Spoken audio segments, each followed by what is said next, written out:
CreepyCorner stories. Hey everyone, welcome back to CreepyCorner stories. You know, diving into the dark web is always risky, but sharing these stories with you makes it worth it. I'm curious, where are you watching this from right now? Let me know in the comments below. I've noticed that these kinds of stories hit differently depending on where you are. It might even make the experience a little creepier. So, tell me, are you watching from the safety of your home or somewhere less secure? I used to track UFO activity for a hobby on the dark web. Then the government started sending me death threats. Okay, so I don't know if this belongs here or if I should just shut up about it entirely. But honestly, after what's been happening lately, I feel like I have to say something, even if it sounds insane, even if no one believes me. Maybe especially because no one's supposed to believe it. I'm not a conspiracy theorist. I don't wear tinfoil hats or believe that birds are government drones or anything like that. I'm just a regular 23-year-old dude named Tyler, living in a tiny apartment just outside Phoenix, Arizona. I do Uber Eats part-time. I game a lot, and yeah, I browse Reddit way more than I should. Like, way more. Especially subs like RUFOS, R Conspiracy, and ironically, R No Sleep. But what happened to me over the past few months isn't just some Creepypasta Reddit story. At least, I hope it is. If it is, that means I'm just going crazy, which honestly might be the better option. Anyway, this all started in April of this year. It was a random Tuesday. I was scrolling through a Discord server I was in, one of those niche ones with like maybe 80 people, all obsessed with alien sightings and UFO tracking. Most of it was trash, blurry photos, TikTok videos with lens flares. People swore were alien ships, the usual. But one guy, a user named Black Telescope 33, kept posting these insanely detailed maps, like Google Earth level stuff, with red dots marking locations across the globe. Seattle, Ukraine, northern parts of Australia, even the middle of the freaking Pacific Ocean. He said they were event signatures. Now, most of us thought he was just trying to seem smart, maybe role-playing or LARPing as a government insider or whatever. But then he dropped a link, not to a website, not to a .com or anything you could access with Google. He told us to get a Tor browser and copy-pasted a string of gibberish ending in .onion. And that's where I should have stopped. But of course, I didn't. The site was basic, like 2004 blog basic. Black background, white text, no images, except for a single grainy satellite photo at the top. You couldn't even click anything. It just scrolled. Lines and lines of logs, timestamps, coordinates, descriptions. April 15th, 2025, 22, 4213, 33.4484 degrees north, 112.0, 740 degrees west. Visual anomaly recorded, hovering above local Starbucks location. Duration, 5 minutes. Vanished instantaneously. That's Phoenix. That's my city. Literally blocks from where I live. At first, I thought it had to be fake. Someone trolling. Until I cross-referenced that date and time with Phoenix's local Reddit threads. And someone posted a video that night of weird green light hovering near a downtown Starbucks. Coincidence? I wanted to think so. But the logs went on. April 17th, 25, 322, 19, 35.6895 degrees north, 139.6917 degrees east. 6 lights over Tokyo. Interference with civilian air traffic control reported. Cause officially listed as military exercise. No documentation found. It was everywhere. Big cities, small towns, deserts, Arctic bases, places with zero civilian access. And the deeper I went, the weirder it got. Coordinates for underwater events. Log entries describing silent booms that left no physical trace. Entire forested areas blacked out in satellite imagery, dated 2 days after sightings were logged there. And right at the bottom of the site, almost as a joke, there was a red blinking line that said, "Request real-time tracking, risk level, red." I don't know what I was thinking. I clicked it. It asked for an email address, not a password, not a 2-factor code, just a freaking email. And again, being the idiot I am, I typed in my burner Gmail, the one I used to sign up for sketchy mailing lists and trial accounts. No confirmation, no thank you. The screen just went black, like someone pulled the plug. I closed the browser, sat there staring at my screen for a second, half expecting my laptop to catch fire or start playing a CIA warning video. But nothing happened, not right away. 3 days later, I got my first email. It was from a completely blank sender. No name, no address. The subject line just said, "You were seen." No body, no attachments, just that one subject line. "You were seen." Now, I'm not gonna lie, I freaked the hell out. I unplugged my router, shut down my PC, and sat in my room for like 20 minutes, trying to rationalize it. Maybe it was a prank. Maybe the site was set up to automatically send creepy messages to scare off people. Honestly, that made the most sense. Until I checked my phone. I had a missed call from a number listed as unknown. The voicemail wasn't automated. It was someone breathing. And, this is gonna sound insane, but if you listen closely, you can hear typing in the background, like someone typing furiously on a mechanical keyboard. I played it back 6 times. Same thing. Breathing. Typing. Then a weird metallic ping, like a microwave or an alarm.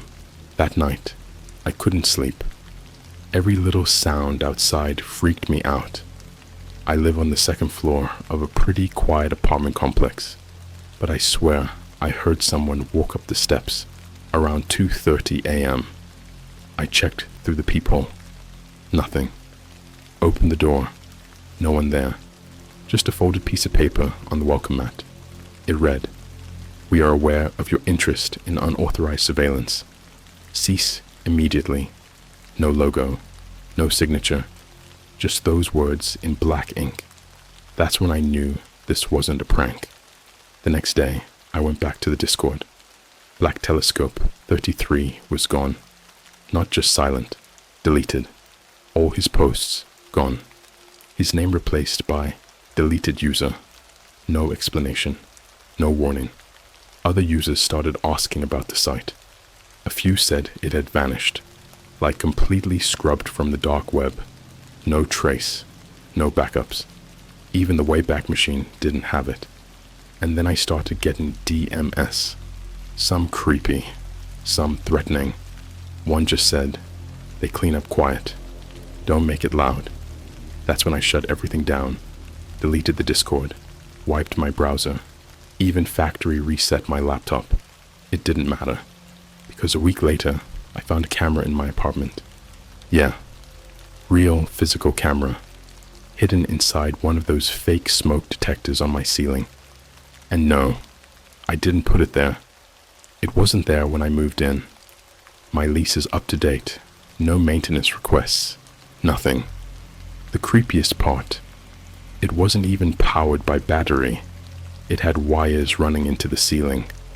I followed the trail, had to cut a hole in my drywall, and the wires ran down into the main fuse box. Someone installed it permanently. That was when I stopped pretending this was a joke. Someone was watching me, tracking me, because I looked at a website I wasn't supposed to see. I'm gonna stop here for now. I've already said too much, and I'm starting to get that feeling again. That pressure in my chest, like I'm being watched. I still don't know if this is government, aliens, some secret organization, or all three. But I've got screenshots, logs, a backup of the site I'm hiding offline. I'm gonna keep telling this story, part by part, before they wipe me too. Because whatever I stumbled into, it's bigger than just UFOs. And I'm starting to think it wasn't humans who first saw me. I didn't leave my apartment for 3 days. After I found that camera hidden in my ceiling, something in me broke. It was like all the background noise in life, the social media, the work calls, the buzz of notifications, just shut off. I started unplugging everything, my TV, my smart speaker, even my gaming console. I duct taped my laptop's webcam and took the battery out of my phone. I even stopped flushing the toilet. That sounds insane, right? But when you realize someone's watching you, actually watching you, your brain starts to spiral. You begin to wonder how long it's been happening. Weeks, months? Has every shower been recorded? Every late night meltdown? Did someone see what I Googled at 3 a.m. when I couldn't sleep? I didn't feel human anymore. I felt like a specimen, but I knew I had to do something. So, on the 4th day, I left. Grabbed my hoodie, pocket knife, external hard drive with all the backups, and a burner phone I'd bought months ago but never activated. I got into my beat-up Honda Civic and just drove. No GPS, no Bluetooth. I stayed off the main roads, filled up with cash, didn't even look at a single screen. I ended up in a tiny, nearly abandoned town called Chloride, Arizona. Population maybe 200. It looked like a ghost town halfway through dying. I rented a room at a roadside motel for $35 a night, cash only. The lady at the desk didn't ask my name. That made me feel safe. For about 6 hours. Around 3 a.m., I was lying on the floor with the lights off, trying not to breathe too loud. That's when I heard it. A knock. Not on my door. On the wall behind the bed. 3 slow knocks. Thump, thump, thump. I held my breath, thinking maybe it was just the pipes or some drunk idiot in the next room. I waited. 5 minutes passed. 10. Then my burner phone buzzed. It had 0 contacts, no social media, and no apps except for the pre-installed ones. I hadn't even used the number yet. It was a text from a blocked number. Come outside. Nothing else. I froze, just sat there, staring at the screen, feeling my skin go ice cold. My heart was pounding. Then it buzzed again. You have 3 minutes before we enter. I didn't even think. I grabbed the knife and bolted out the bathroom window, landing hard on the gravel behind the building. My palms were scraped raw. Blood dripped down my wrist. I didn't care. I ran. No destination, no plan. Just ran into the desert, stumbling through darkness and thorn bushes. I didn't stop until I couldn't see the motel lights anymore. When I finally looked back, I saw something I'll never forget. A black SUV parked outside my room. No headlights. Just sitting there, engine off. 3 figures in dark suits standing outside, all looking straight at the window I had just crawled through. And here's the part that made my stomach drop. One of them slowly looked directly toward me, even though I was easily 200 feet away in pitch black desert, like they knew I was watching. I didn't sleep that night. I barely moved. By dawn, I made my way back to my car and got out of town. No point in hiding in small places anymore. I needed answers, so I did something stupid. I contacted a guy I knew from a Reddit AMA, someone who claimed to be a former cybersecurity contractor for the Department of Energy. He went by Dr. Murd through R. Edgy, I know, but this guy had leaked legitimate NSA slide decks once. He was the real deal. I emailed him a secure zip of the site backup. Didn't give details, just the files and the line. "Tell me what this is." He replied within an hour. "Who gave you this?" I told him I couldn't say. "You need to delete this. Now." I asked why. He waited 5 minutes before responding. "Because this isn't UFO data. This is observation data, but not of ships, of people, of us. These aren't sightings. These are tests, controlled events." That made my blood run cold.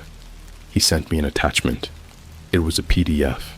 No title, no metadata, just coordinates, dates, times, and something called event grade, a 1 through F9.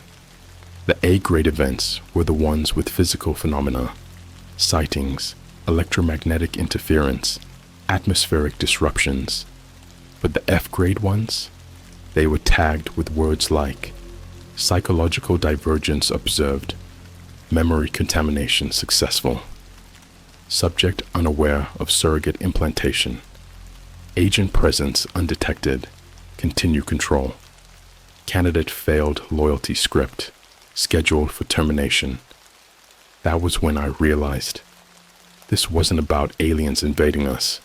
We're the test subjects. We're the freaking lab rats. Later that night, I drove to Flagstaff. Just wanted to be near civilization again. I stopped at a McDonald's to charge my phone and leech some Wi-Fi. Ordered a Coke and sat in the corner with my laptop. I checked my drive. The backup folder with the site files was empty. Gone. Every file wiped. Then my screen went black and displayed just one message, white text on black. "You were told to stop." Suddenly, every screen in the restaurant, menu boards, registers, even the TVs, glitched. I'm not kidding. They all froze. Then they all showed the same image, a photo of me, taken earlier that day, sitting in my car at a red light, looking down at my phone. A split second later, the power cut out. The entire restaurant went dark. People screamed. Kids cried.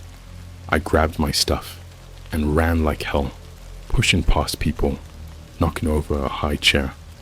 I don't even remember where I drove, only that I didn't stop until my gas light came on. And I swear, a car followed me the entire time. Same make, same model, black Ford Explorer, no plates, but nothing compared to what happened 2 nights later. I was hiding out in a KOA campsite outside Sedona. Just me, my car, and the sound of crickets. Around 2 a.m., I woke up to voices outside the tent, not speaking, repeating, same words, over and over. He saw it. He saw it. He saw it. He saw it. I opened the tent. No one was there, just the trees. Then I looked down. In the dirt, right outside the flap, someone had drawn a perfect circle with a line through it. The same symbol I'd seen at the bottom of the dark website before I clicked the real-time tracking. The symbol meant classified. Under it, in small shaky letters, someone had written, "You were part of the trial. Since 2018, the lights weren't ships, they were exits, and you didn't pass." I felt my body go numb. That was the year I blacked out for 4 hours on a camping trip in Utah with my ex. I always thought it was just dehydration or heat stroke. But what if I was taken? What if they put me back? The next morning, I tried calling my parents. Their number was disconnected. I checked my Facebook. My account was gone. I Googled my name. No results, like I never existed. And now, I don't know what to do. I've been running non-stop. Every place I go, I see people watching me. Blank stares, unmoving, like NPCs that forgot they're supposed to blink. And sometimes, God, this part is hard to say, I see myself, like people who look exactly like me. Same hoodie, same face, just standing across the street, motionless, watching. One time, I chased one. He ducked into an alley. I ran after him. He was gone. But in his place was a post-it note stuck to the wall. It read, "They can replicate you perfectly. The only thing they can't fake is fear." So now I'm holding on to fear, living in fear, because maybe that's the only thing keeping me human. But I know something now. This isn't about aliens. It's not even about surveillance. It's about replacement. You want to know when I lost the ability to sleep? It wasn't the black SUV parked outside my motel. It wasn't the texts from unknown numbers. It wasn't even the surveillance camera inside my ceiling. Number. It was when I found a video file of me walking into a Starbucks in Denver, Colorado, when I was in Flagstaff at the exact same time, wearing my exact clothes, using my exact voice, ordering my exact drink. Except I wasn't there. I never went to Denver. I haven't even been to Denver since I was 14. That's when I knew. There's something walking around out there wearing my face. Let me back up. After Sedona, I tried laying low in Santa Fe, New Mexico. Found a safe house through an old college buddy who owed me. No phone service, no cameras. He was paranoid as hell. Off-grid solar, rainwater tanks, deadbolt locks on every interior door. Honestly, I thought it'd be perfect until the scratching started. Every night, around 3:33 a.m. exactly, I'd hear something at the back door. Not knocking, not banging, scratching, like fingernails or claws. Slow, deliberate, long. The kind of sound that doesn't make you jump, but crawls down your spine and sits there, waiting. I didn't open the door. Not the first night, not the second, not until night 5. That night, I set up my old camcorder on the porch and pointed it right at the back door. Then I went to bed and waited for the scratching. Right on schedule, 3:33 a.m. And it was louder this time. Longer. Like whatever was out there wasn't just scratching anymore. Like it was digging, inching its way through the door. I crept down the hallway, stepped over the creaky board I'd memorized the second day I arrived, and peeked out the peephole. Nothing. Just pitch black forest, lit faintly by the moon. But when I checked the camcorder the next morning, my blood froze. The footage showed me standing outside the back door, wearing the same hoodie I'd left in my suitcase, smiling, but not in a friendly way. It was the kind of smile a person wears when they already know how you die. And the creepiest part, this thing that looked like me never moved. It just stood there, motionless, for 5 hours, from 3:33 a.m. until dawn. It didn't blink. It didn't flinch. It didn't even breathe. I don't think it had to. When I told my buddy about it, he checked the back of the house. He found the hoodie, my hoodie, folded neatly on the steps. The tag had been cut off, and inside one of the pockets was a plastic ID card, government style. No photo, just a barcode, a number, and 2 words, protocol, Echo Sim, and underneath it, printed in a weird italic typeface. The replica must observe the original undetected, termination only upon signal. That's when I knew. It's not just about surveillance. It's not just about watching. They're making copies, literal flesh and blood replicas, simulacra, things that look like us, talk like us, pretend to be us, but they don't feel, they don't remember.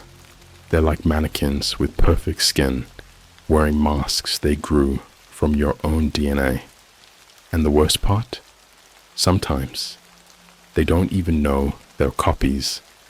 Later that day, my buddy found an old hard drive he hadn't used in years. Said it had logs from his own run-ins with them. Apparently, I wasn't his first paranoid friend. One of the files was a video titled Case 1089A, Family Removed. I clicked it. It opened on home surveillance footage, clearly somewhere suburban. A woman, maybe early 30s, is making breakfast. 2 kids sit at the table. The timestamp says 4:17 a.m. Suddenly, a man walks into frame.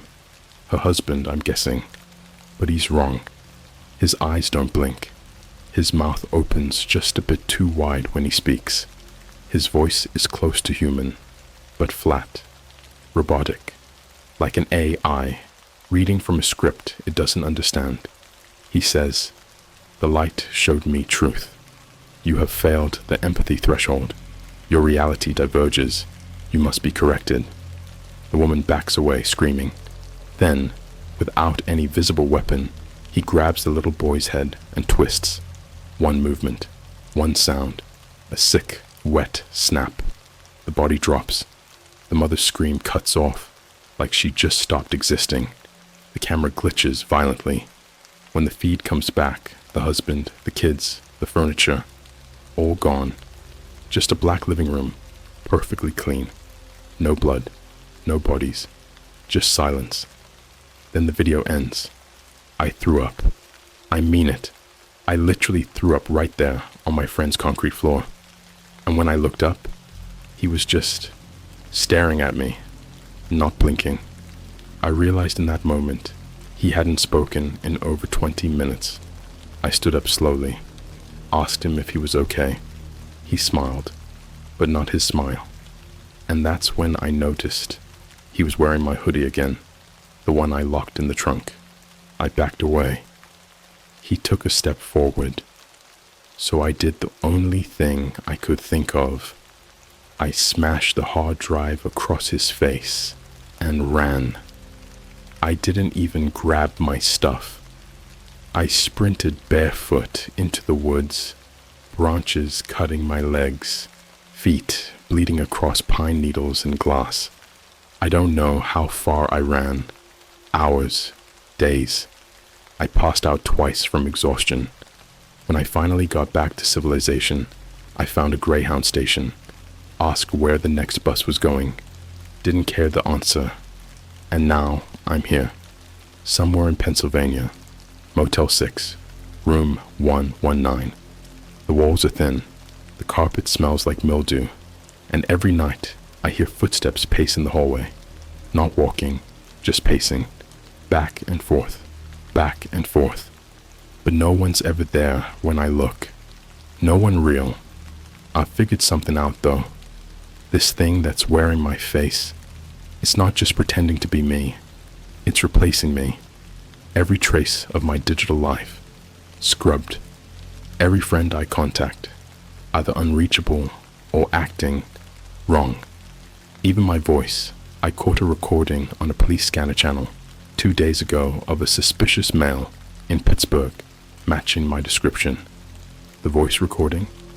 It was me, saying, "Test subject 311 engaged. Emotional variance within acceptable limits. Extraction authorized." Except I didn't say that. I've never even been to Pittsburgh, but he has. My copy. So now I'm racing against something that knows everything about me. My habits, my roots, my friends, my face. It's not hunting me like an animal. It's dismantling me, replacing me, piece by piece. And you want to hear the most disturbing part? When I look in the mirror now, sometimes I don't recognize my own reflection. There's something in the eyes. Cold, empty, like something watching from inside, waiting for permission to take over. Sometimes, just before I fall asleep, I feel my mouth smile on its own. I will show you what happened when I broke into the Echo Lab outside DC. That's where I saw what they really are, what they're making, and why the next version of you may already be walking the streets.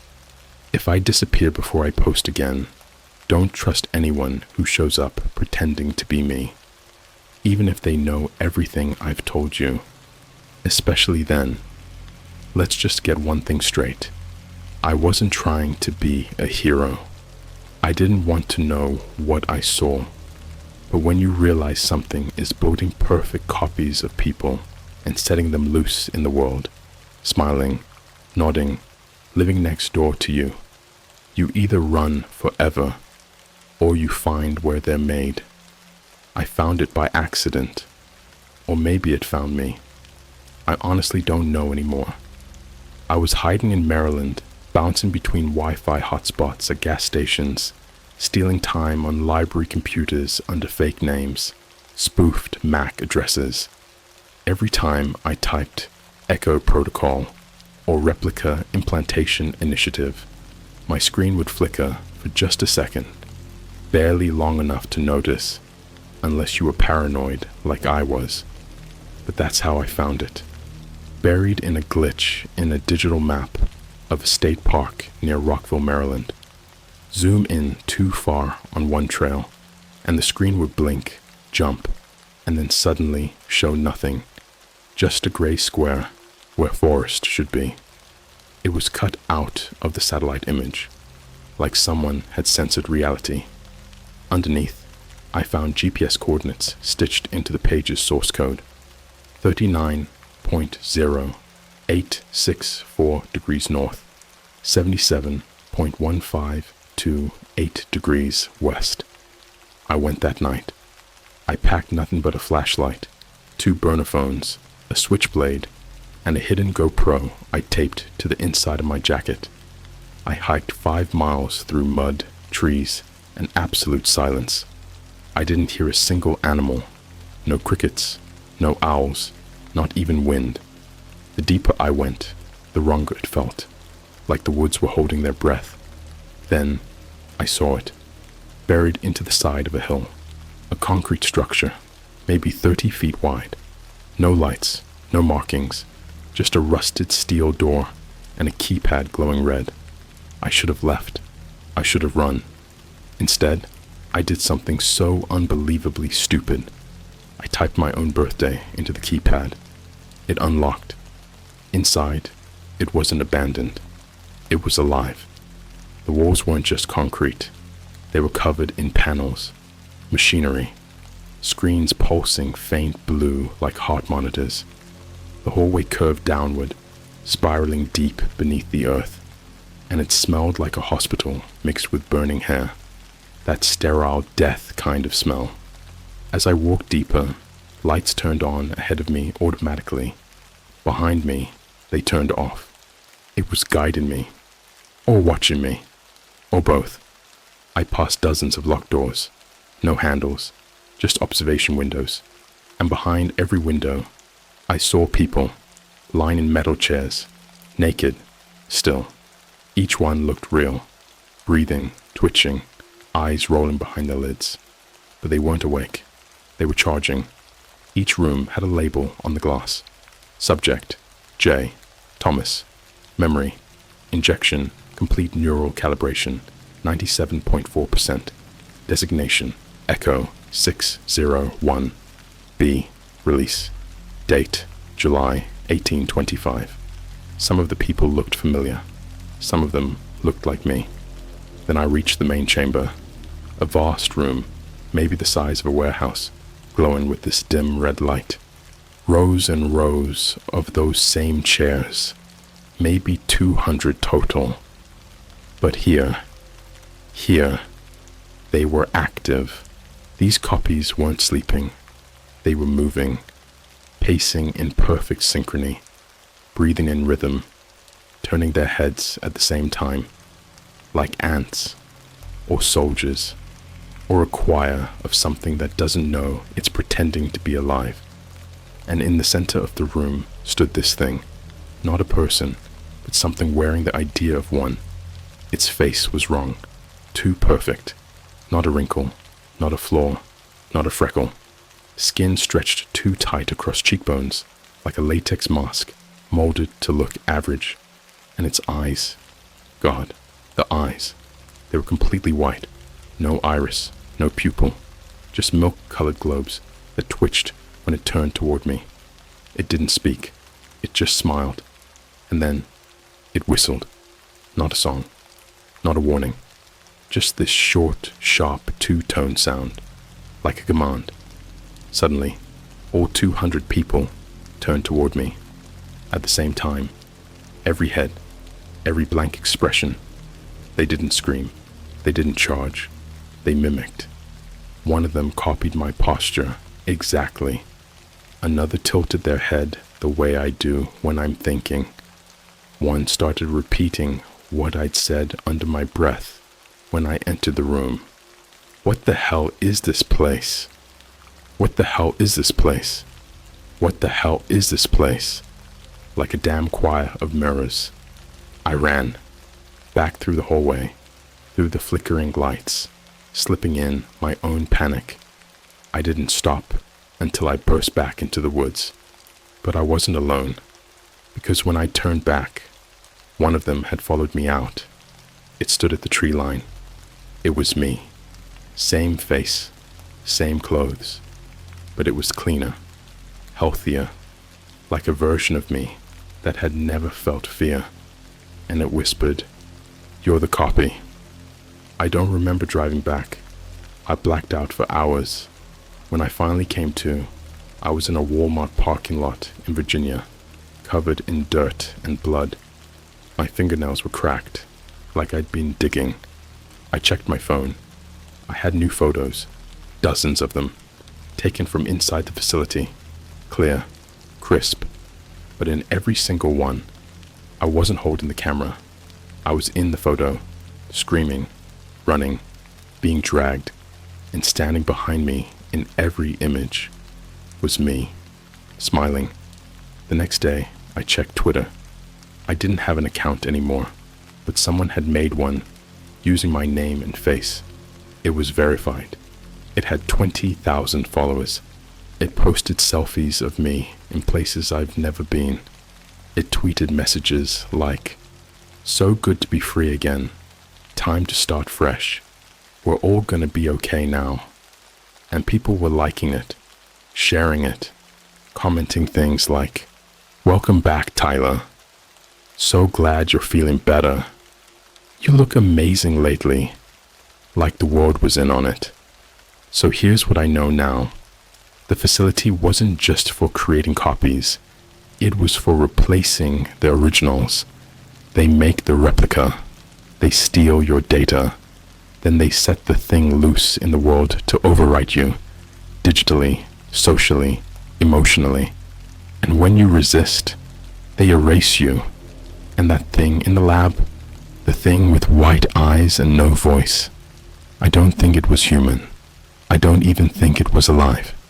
I think it was watching, not from the outside, but from inside the system itself, inside the cameras, inside the dark web, inside us.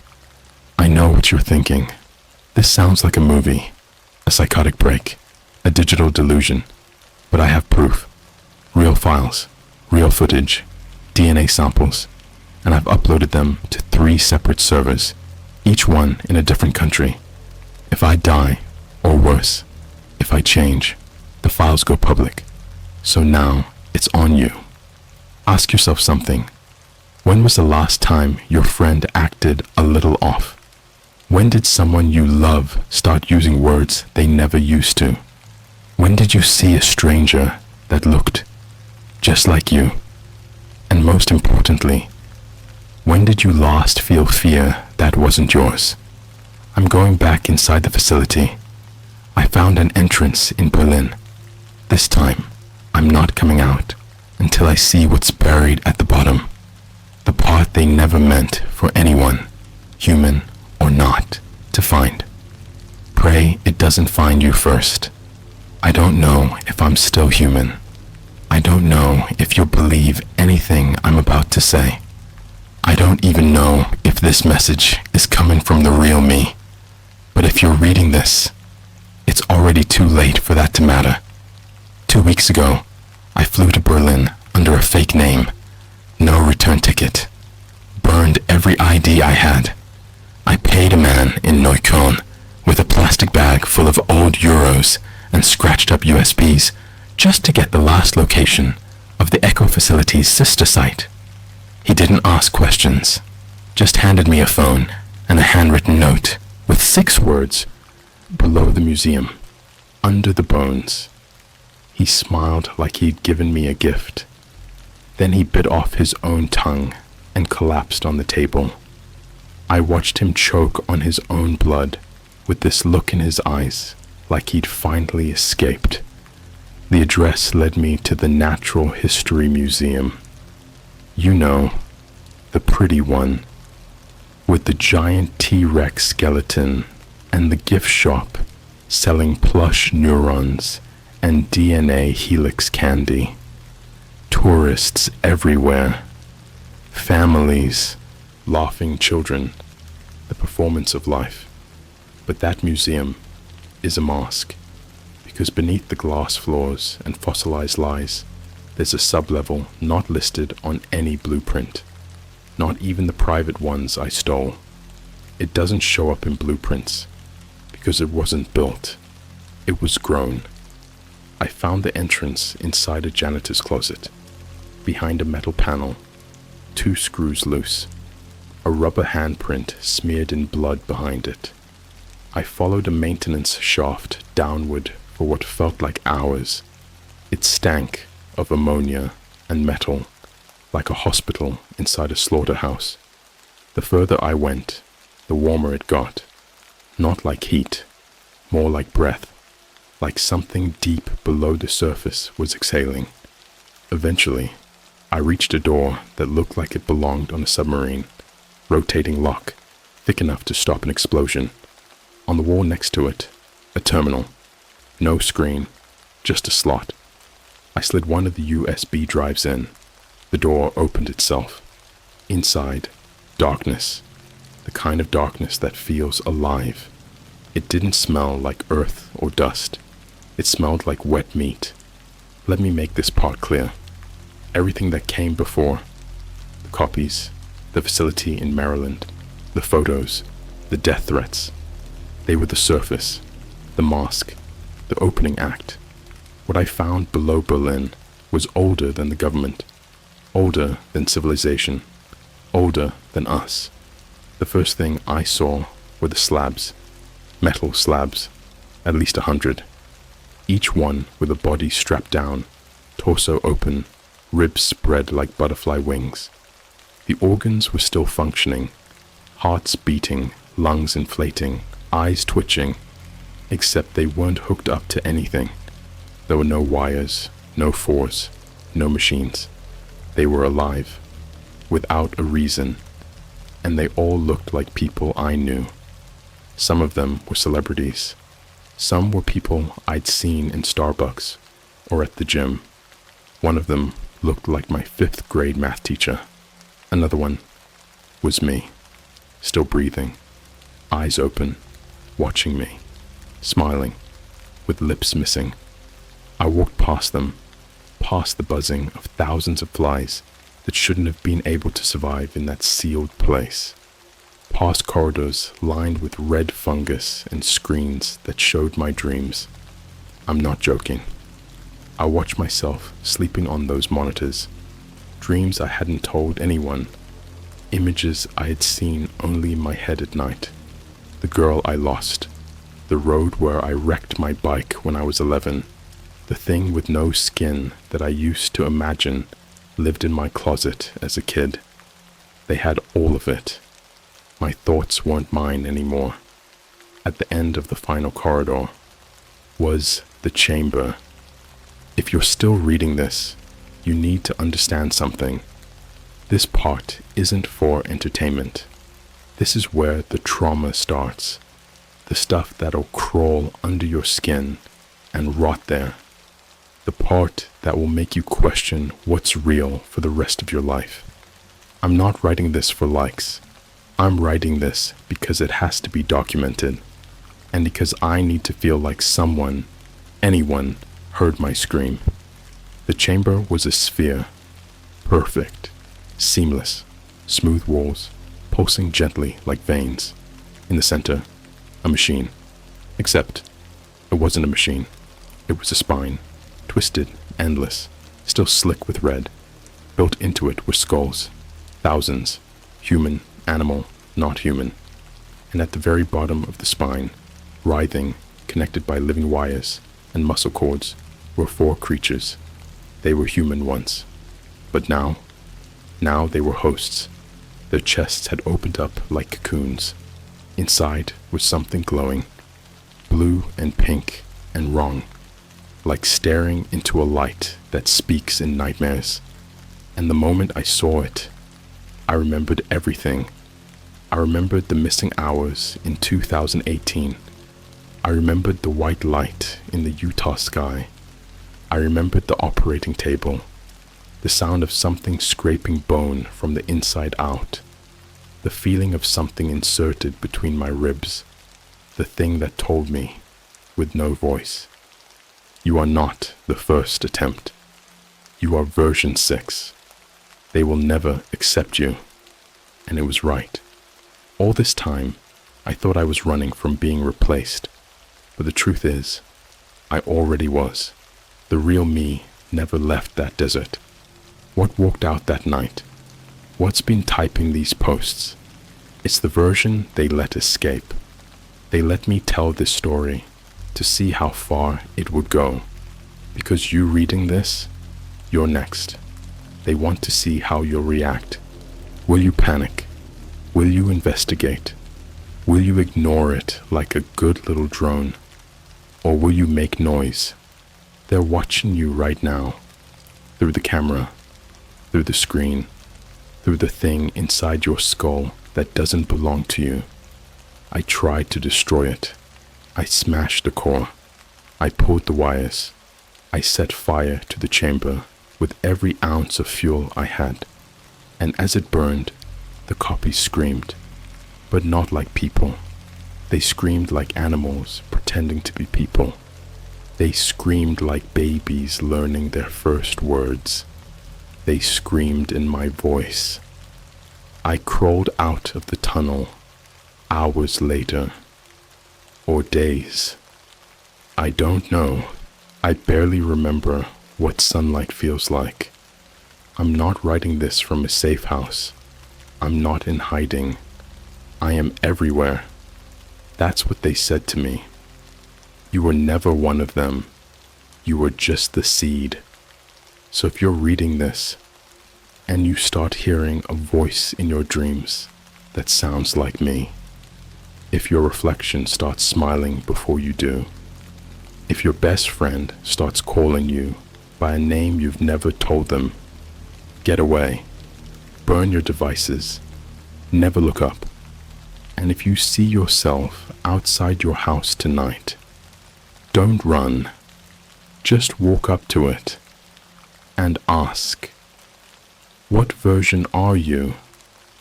And if it answers, you'll know. You've already been replaced.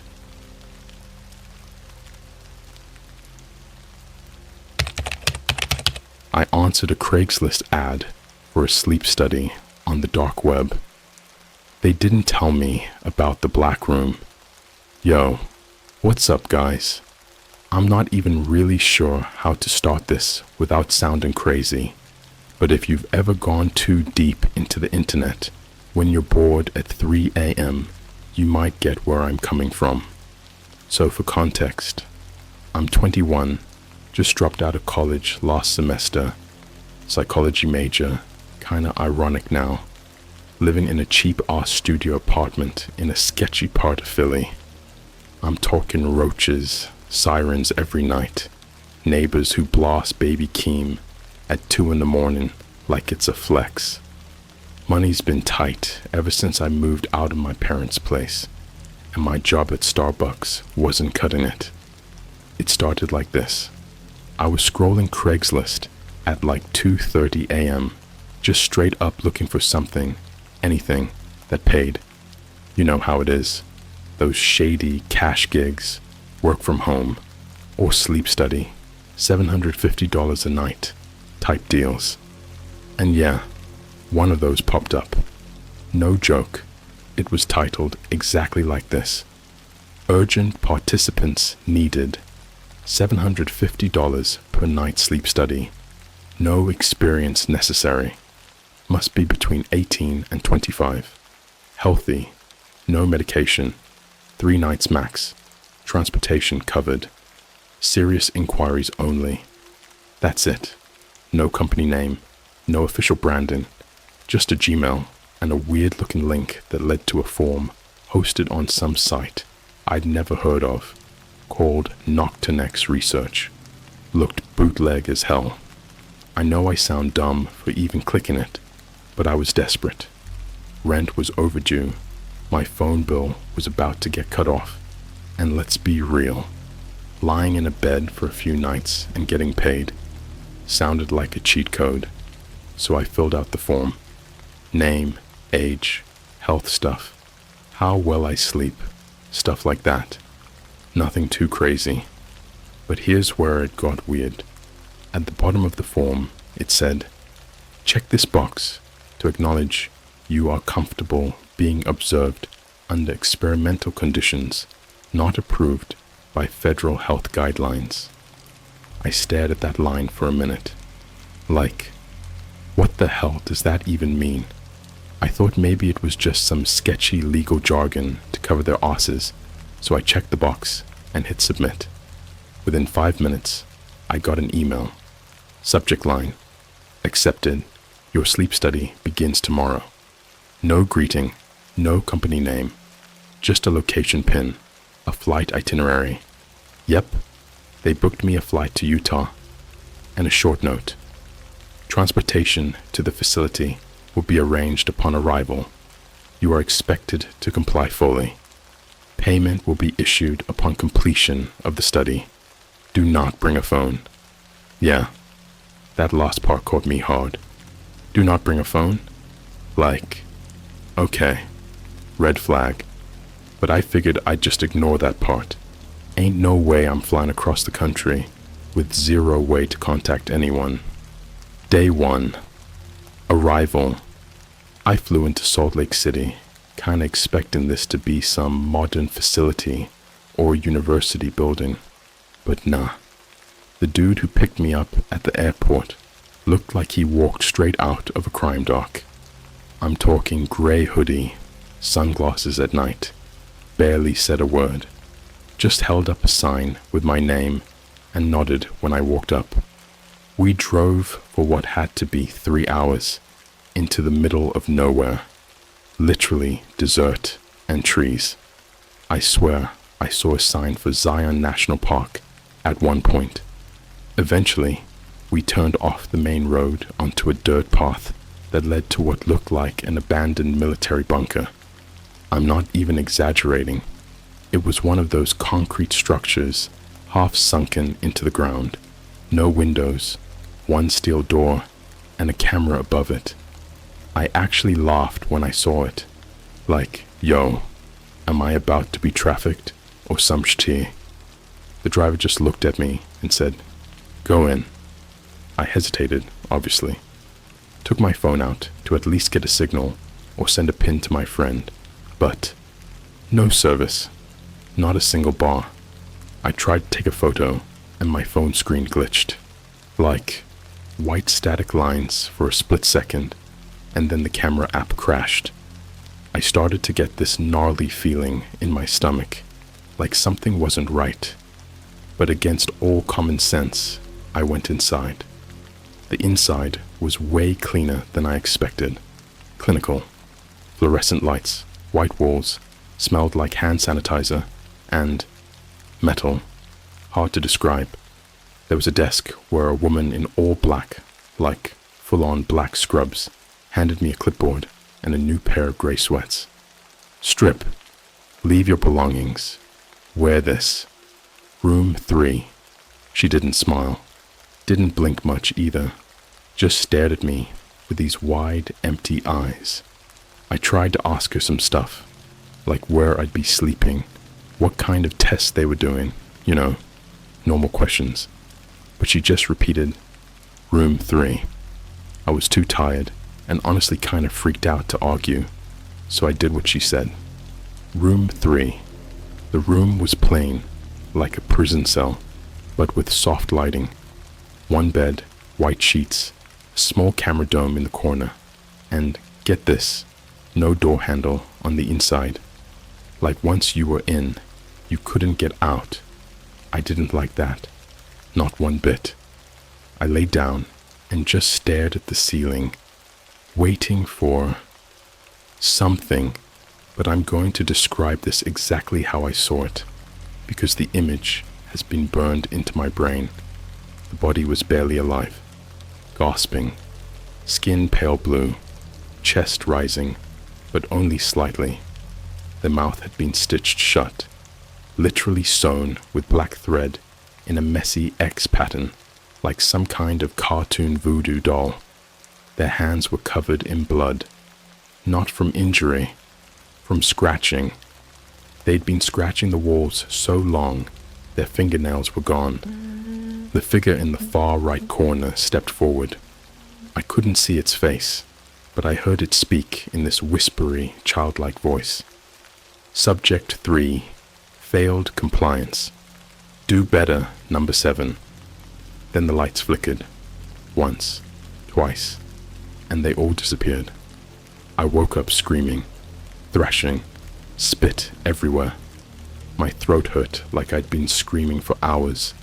There was dried blood under my nails, and the mirror across from the bed. Yeah, I hadn't noticed that before. Now had a note scrawled in something red. The dream is real when you bleed in it. Day 2. The others. That day, they let me shower. The water was freezing and came from a pipe sticking out of the wall. No soap, just a cracked mirror and a drain full of long black hair. On my way back to the room, they took me down a different hallway. That's when I saw her. Another participant. Young woman, maybe 19 or 20. She had a shaved head. Her eyes looked dead. I mean, like a shark's eyes. No emotion. She was whispering to herself and scratching her arm over and over again with a broken fingernail. I tried to say something, like, "Hey, are you okay?" But one of the staff immediately grabbed my shoulder and shoved me forward. Back into the room. Back into the black. Session 3. The test. This wasn't a dream. This was a test. When I dropped into the black room this time, there were machines. Huge, ancient-looking things that hummed and clicked and had wires running from the ceiling into a gurney in the middle of the room. And strapped to that gurney, me. I saw myself from the outside, eyes wide open, mouth stitched shut, screaming behind the thread, flailing. The machines clicked louder, and a robotic arm dropped from the ceiling with a needle the size of a drumstick. It pierced my stomach. I felt it. I wasn't asleep. I wasn't hallucinating. They were splitting me in two. One version of me strapped down while the other watched. I looked into my own eyes and saw nothing. Then the walls began to whisper. How deep will you go to be free? Subject 7. How much will you take before you take the blade? It's not over. It hasn't even started.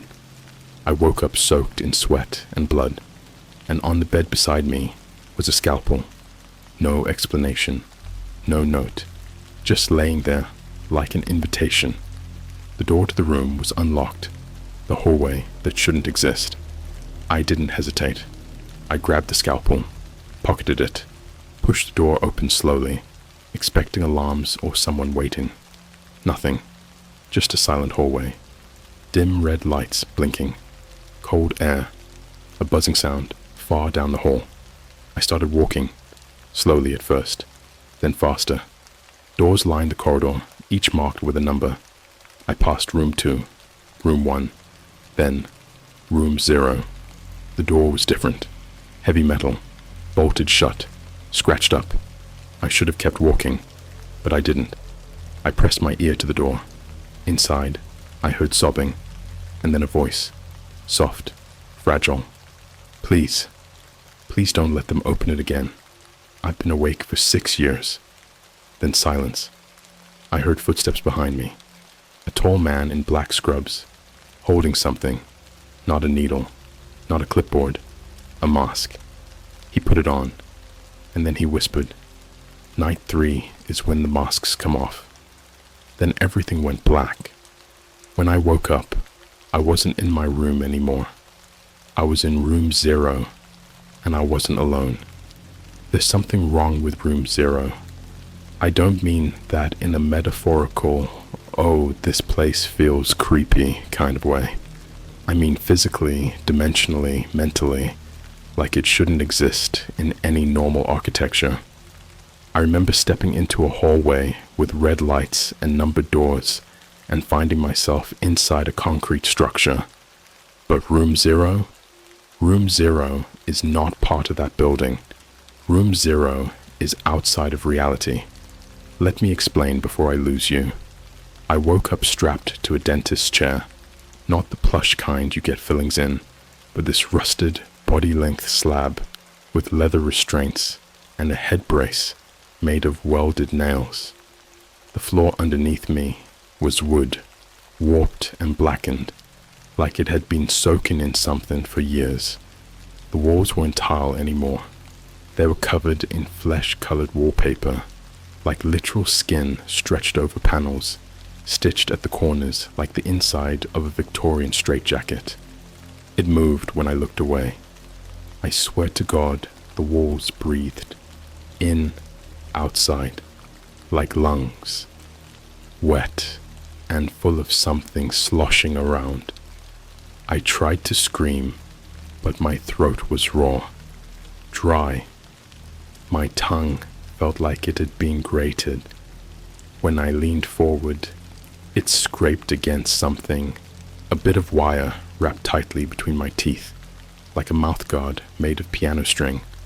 I wasn't alone. There were screens on the wall, not TVs, like old school CRTs stacked in a 3x3 grid, static hissing behind dirty glass. Each screen showed a different room. People inside them, not actors, not fakes, other participants. There was a girl in a straitjacket rocking back and forth in a padded cell with no corners. The padding had faces bulging out of it, like people had been swallowed into the walls, screaming silently. Another showed a guy duct-taped to a rotating table. Every few seconds, a new needle would descend from the ceiling. Some went into his arms, some went into his eyelids. He didn't scream, he just laughed. On the third screen, my stomach turned. It was me, lying motionless in room 3, eyes open, breathing, blank, like a body still alive, but completely empty. I was watching myself, and I wasn't moving. I whispered, hoarse, "What the fuck is going on?" That's when I heard the buzzing. The surgeon from behind a heavy iron curtain, yes, curtain, in a room with flesh walls, came the sound of wheels squeaking. Slow, deliberate. Then came the shadow. And then, the surgeon. He was 7 feet tall, hunched, wearing what I can only describe as a butcher's apron sewn from hospital wristbands. Hundreds of them, blood-stained, all with different names. None of them were mine. His face was covered by an old gas mask, cracked lenses, duct tape sealing it around the jaw, like someone tried to make sure it never came off. He didn't walk. He glided. His feet never fully touched the floor.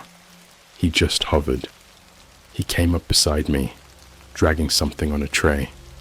I couldn't move, could barely breathe.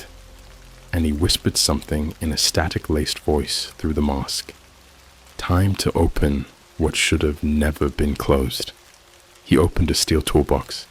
Inside were tools, some recognizable, scalpels, pliers, but some were straight up medieval.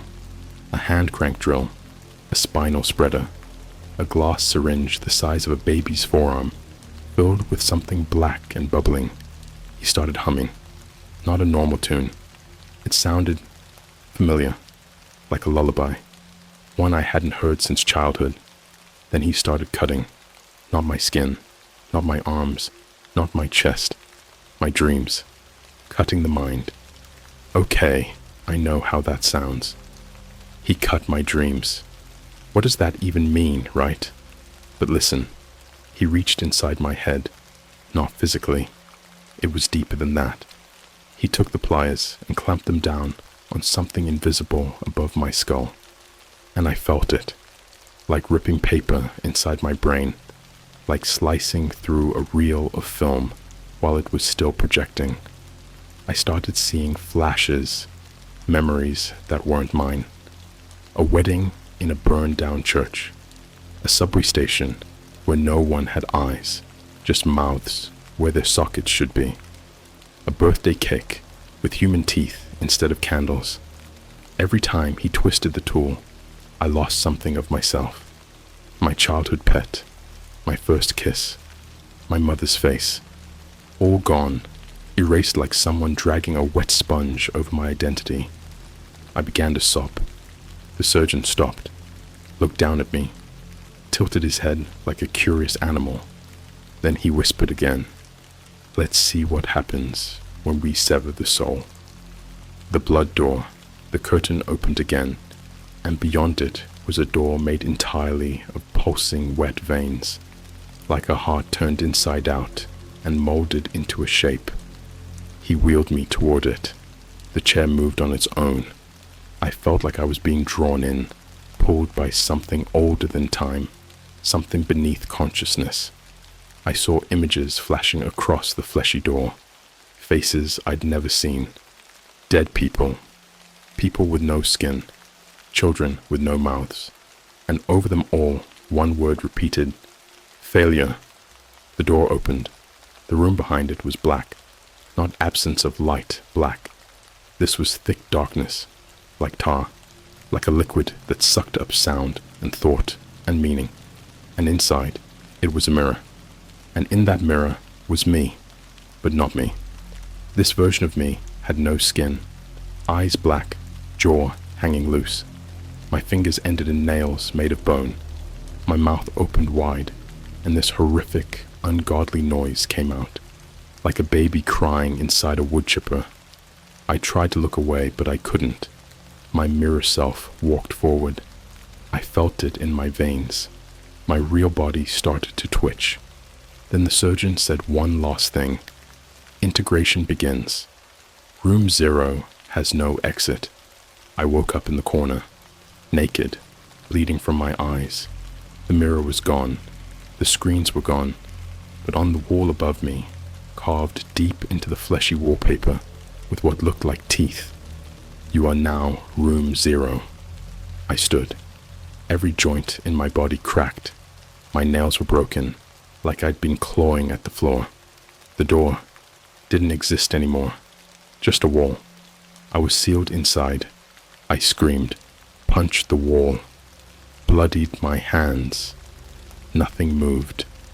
The room breathed back at me, and then I heard the whispers again, this time from inside my own head. They told me things, showed me visions, other participants, hundreds, maybe thousands, going through different experiments, not all sleep-related, some being drowned in virtual oceans while their bodies floated in saline tanks, some being taught new languages that sounded like animals screaming backwards, and worse, they volunteered for this. They asked to become part of Room 0. I didn't. I was just trying to make rent. The final message. I don't know how long I was in there. Time doesn't pass in room 0. There's no day or night, just silence, whispers, breathing walls. Eventually, someone did open the wall. Not a door, just the wall split. A figure stepped in, tall, wearing a Mickey Mouse mascot costume. I know, it sounds fake, but the head was rotted, deflated, one eye missing. The gloved hands were covered in blood that had dried into the fabric. He leaned down and whispered, "Wake up, number 7. It's time for your exit interview." Then everything erased. I woke up in my apartment, back in Philly, fully clothed, phone beside me, like none of it happened, but I know it did. My arms still have the scars. My mouth still tastes like wire. And last night, when I tried to sleep, I saw the surgeon, standing in the corner, humming that lullaby. If you're still reading this, you should know something. They're still recruiting. They use different names. Noctinex, Lucid Core, Somnus Trials. If you see a Craigslist ad offering more than $500 for a sleep study, don't click it, because once you enter room 0, you never really leave. I need you to understand something before you read this part. This is where everything goes from bad to unforgivable.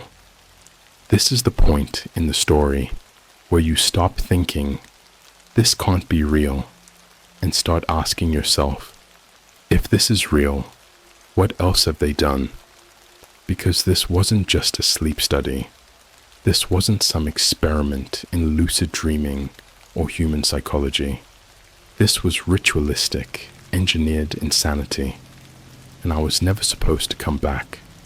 When I woke up in my apartment after room 0, I genuinely believed it might have all been a dream, a really, really detailed psychotic break or something, except the scars were real. Small circular burns on my temples, deep nail gouges in the center of both palms, faint numbers tattooed under my tongue, 007-DN. Even weirder, I had photos on my phone, but not ones I remembered taking. One was a grainy CCTV shot of me sitting in the dentist chair, mouth wide shut, blood pouring from my ears.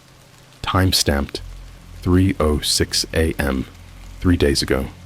Another was a selfie I didn't take. Me, standing in front of room 0, but the wall behind me looked like an open, screaming mouth, and my eyes were completely white. That photo was saved under a folder called Exit Approved, Subject 7, and that's when the messages started. The phone shouldn't ring. It started with my phone vibrating once at 2:17 a.m. No ringtone, just the screen flashing white, no caller ID. I answered, and all I heard was breathing, not normal breathing. This was wet, like someone was inhaling through fluid. Then a voice whispered, "Are you sleeping well, number 7? Click. The next night, it happened again. This time, they sent me a video. Black and white grain, static. Looked like night vision footage of my room. My real room in Philly. My bed, my desk, my apartment. And in the footage, someone was standing over my bed. Their face was wrapped in gauze, soaked black in the center, like it had been chewed from the inside out. The video ended with the figure turning toward the camera and grinning, except they didn't have a mouth, just skin stretched across the lower half of their face, like a sheet of wax paper, and it moved when they smiled. No audio, no caption, just a 12-second clip saved under the file name, Interview Prep 7.move. The interview. 3 days later, my doorbell rang at 4:44 a.m. I live on the 3rd floor. Gated entry. No way anyone should have gotten up there. But the camera on the doorbell app showed a woman in a white coat standing there. Not a lab coat. A funeral coat. Long. Pale.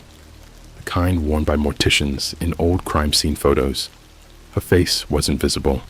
She wore a plague doctor mask, the long beak, the black lenses, except this one was shiny, new, chrome and surgical grade. She didn't move, just stood there, still, patient. And then I opened the door. I didn't mean to. I swear. I watched myself on the video recording afterward. I walked to the door calmly, as if possessed, and unlocked it like I was greeting a friend. She didn't speak, just handed me a manila folder and turned around. No words, no noise. When I opened the folder, it had 26 pages of printed paper. All of it was a transcript, a conversation between me and the interviewer. I hadn't had the interview yet. The first few lines were simple. Interviewer: good morning, number 7. Subject: I'm not doing this again. Interviewer: you agreed to compliance. Subject: you didn't give me a choice. Interviewer: all choices are illusions. Then it got worse. It talked about things no one should know. Things I never said out loud. Childhood nightmares. The time I watched my grandfather have a seizure and didn't help because I froze. The dead dog I found behind the alley in 8th grade and touched because I wanted to feel death. And then, page 17, interviewer: tell me about the room behind your eyes. Subject: you mean the black room? Interviewer: number the other one. The room that was there before you were born. Subject: interviewer: you can hear the crying, can't you? That's when I stopped reading, because I could. Ever since room 0, I've heard crying just behind my thoughts, like a newborn being suffocated through a wall. And that night, it got louder. What lives behind the mirror? At 3:12 a.m., I looked into my bathroom mirror and saw myself blink late. You know that thing where you stare into your reflection long enough and your face starts to not look like your face anymore. This was worse. My reflection blinked half a second after I did. Then it smiled. I didn't. It mouthed something. I leaned in. Its lips didn't move like mine. Its jaw opened wider, too wide. And then, through the mirror, I heard it speak, not with my voice. You are not awake. You are still dreaming. The interview hasn't started yet. Then it slammed its head into the glass. Blood splattered, but not on the mirror, on me. I stumbled back, but the mirror was intact. No crack, no stain. I looked down. Blood on my shirt. Warm. Fresh. But not mine. I threw out the shirt, burned it in the alley, and when I came back upstairs, there was a letter on my desk, written in red ink. Just 3 words. Interview begins now. The mind reversal chair. That night, I was taken again. Not by force, not by strangers, by myself. I remember lying down in bed, blinking, and when I opened my eyes, I was in the chair, but not the dentist chair. This was something alive. It pulsed beneath me like a creature. Leather restraints with veins, buckles that clicked themselves shut. The interviewer stood across from me. She had no face, no plague mask, just void where her features should have been. Like her head was a mannequin carved from obsidian. "Let's begin," she said. She held up a TV remote, pressed play, and suddenly I was back in my childhood home. I could see myself at age 8, watching cartoons, eating cereal, but something was off. The house was melting, slowly. The ceiling dripped like wax. The windows bled. My younger self didn't notice. The interviewer's voice echoed, "Tell me the moment your innocence died." I watched as the front door opened, and a man in a black robe walked in. His hands were covered in maggots. They crawled down his fingers like liquid. He approached child me and whispered something in my ear. I couldn't hear it, but young me stopped smiling. dropped the spoon, stared directly at me, at present me. You let him in. Then the tape rewound and played again and again and again. Every loop, the man got closer, more real. His face began to form, and I realized it was me. The last door, when it ended, the interviewer leaned down. Her face was suddenly clear. It was my mother's, but her eyes were replaced with nails. Dozens of small, rusted nails hammered where her eyes should have been. She kissed my forehead and whispered, "You passed the first layer. Now it's time to go under." I fell through the chair, like I dropped from the sky, screaming, and landed in a hospital hallway, all white, fluorescent lights flickering. A sign read, "Nocturnix, Deep Neural Facility, Sublevel, Theta 9. There were hundreds of doors. Each one had a name. Each one had a face imprinted in the wood. I walked past one marked Daniel K. The face was screaming, burned into the door. The eyes were still wet. Another door had my face, but older. The door was ajar. I stepped inside, and I saw myself hanging. No rope, no noose, just floating, limbs limp, head down, whispering, endlessly whispering. "Wake up, wake up, wake up, wake up, wake up." The door slammed behind me, and the lights went out. I don't know how to tell you this part. Not because it's hard to explain, but because I don't think language is enough. There are things deeper than speech, things you feel in your spine before your brain even understands. That's where I am now, somewhere beneath words, somewhere beneath sleep. If you followed this far, then you know I never really left the black room. You don't escape that place. You just wake up somewhere else in it. The final room wasn't a room. When the door behind me slammed shut, I was back in the dark. But this time, it wasn't just black. It was crawling. The air was alive. It pressed in on my lungs, like I was breathing in invisible insects. Thousands of them. I could feel them crawling up my throat. Every breath brought more. I screamed, but nothing came out. Not even silence. Just that same low mechanical hum that lives at the bottom of electricity, like the buzz of an unplugged TV that's still watching you. The walls were gone.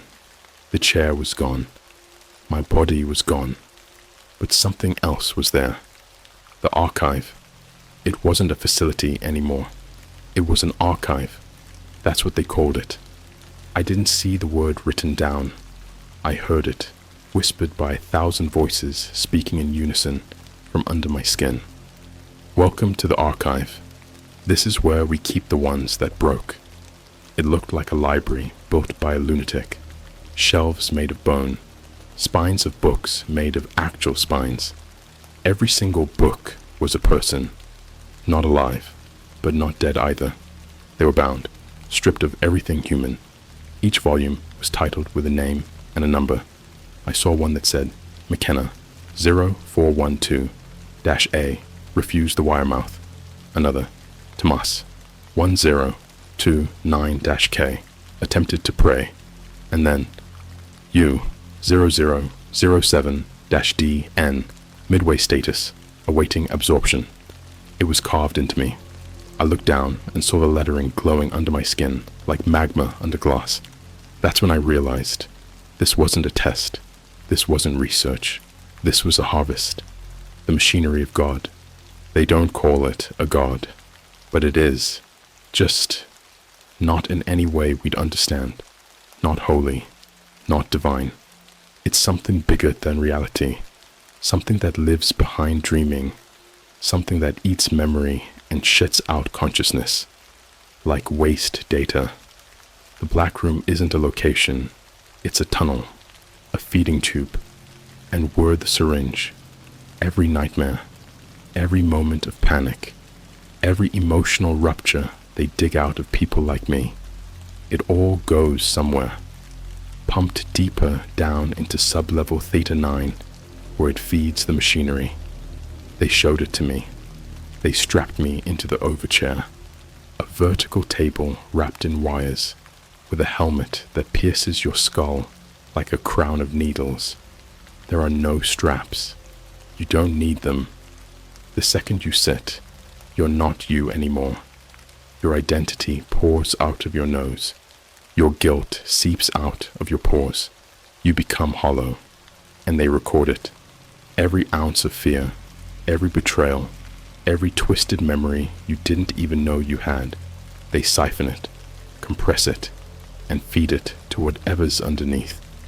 It spoke to me. They don't usually let it speak, but I think something went wrong. I think I saw too much. While I was in the overchair, they lowered me into a vertical shaft, pitch black, miles down. I passed suspended bodies, hanging like rotten marionettes in tanks of fluid, their eyes wide open and vibrating. And then, I heard it, not with my ears. It slipped behind my thoughts. Its voice was cold and wet, like a mother whispering from inside the womb. You are the echo of what you could have been. You were supposed to be empty, but you looked back. I asked it what it was.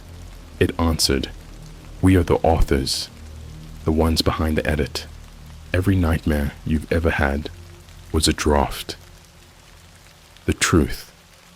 Here's the part that doesn't feel real, not even to me, but I have to write it before it eats me again. They're not just harvesting people, they're rewriting them, taking their worst thoughts, memories, fears, and reshaping them into new blueprints. For what? For us. They're replacing us with better versions, stronger minds, obedient minds, shells that smile when told, sleep when commanded, wake when summoned, scroll endlessly, work silently, comply automatically. And I was a prototype. I wasn't the first, but I was close. They cracked me open, poured in false memories, tested my empathy reduction threshold, and played mock social situations to see if I'd break. One test had me sitting across from my father. He begged me to forgive him. Another, I was told to kill my own reflection. The mirror screamed in my voice. I passed them all, until I asked, what's behind the black room? That's when they started the deletion process, but I held on. Somehow, I held on.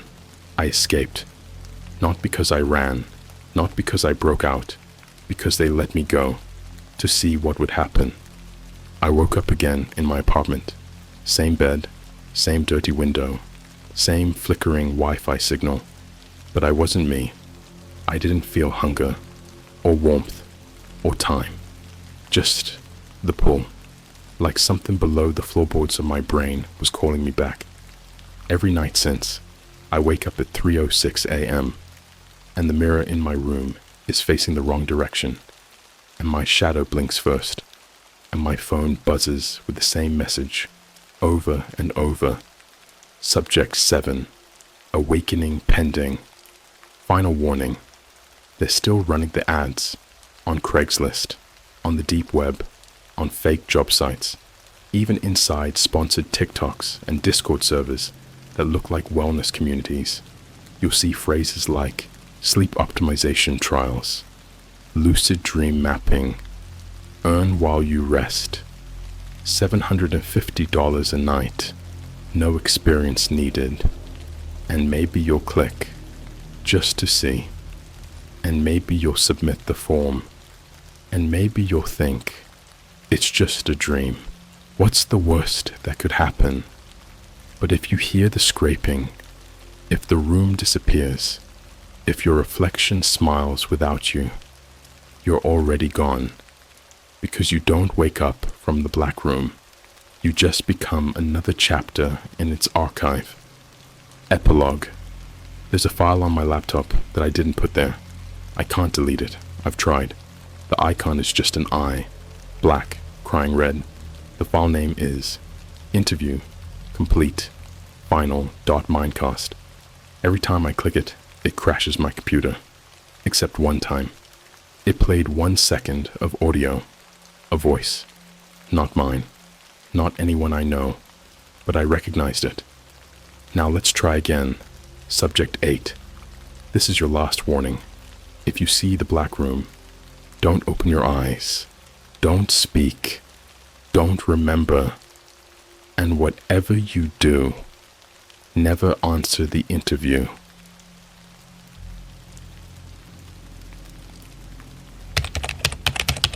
My friend vanished after live streaming on a deep web game show. I found the uncut footage. Hey Reddit. This is the first time I've ever posted anything on here, and I don't even know how to start this without sounding like a complete psycho. I'm not looking for clout, sympathy, or karma. I honestly don't care what you think after reading this, but I have to get this off my chest, and this is probably the only place someone might actually take me seriously. This all started 2 months ago. Let me give you some context. My name's Alex. I'm 19, I live in Toronto, and I was one of those weird techie kids in high school who always had 3 monitors, knew how to torrent obscure anime, and was way too curious for my own good.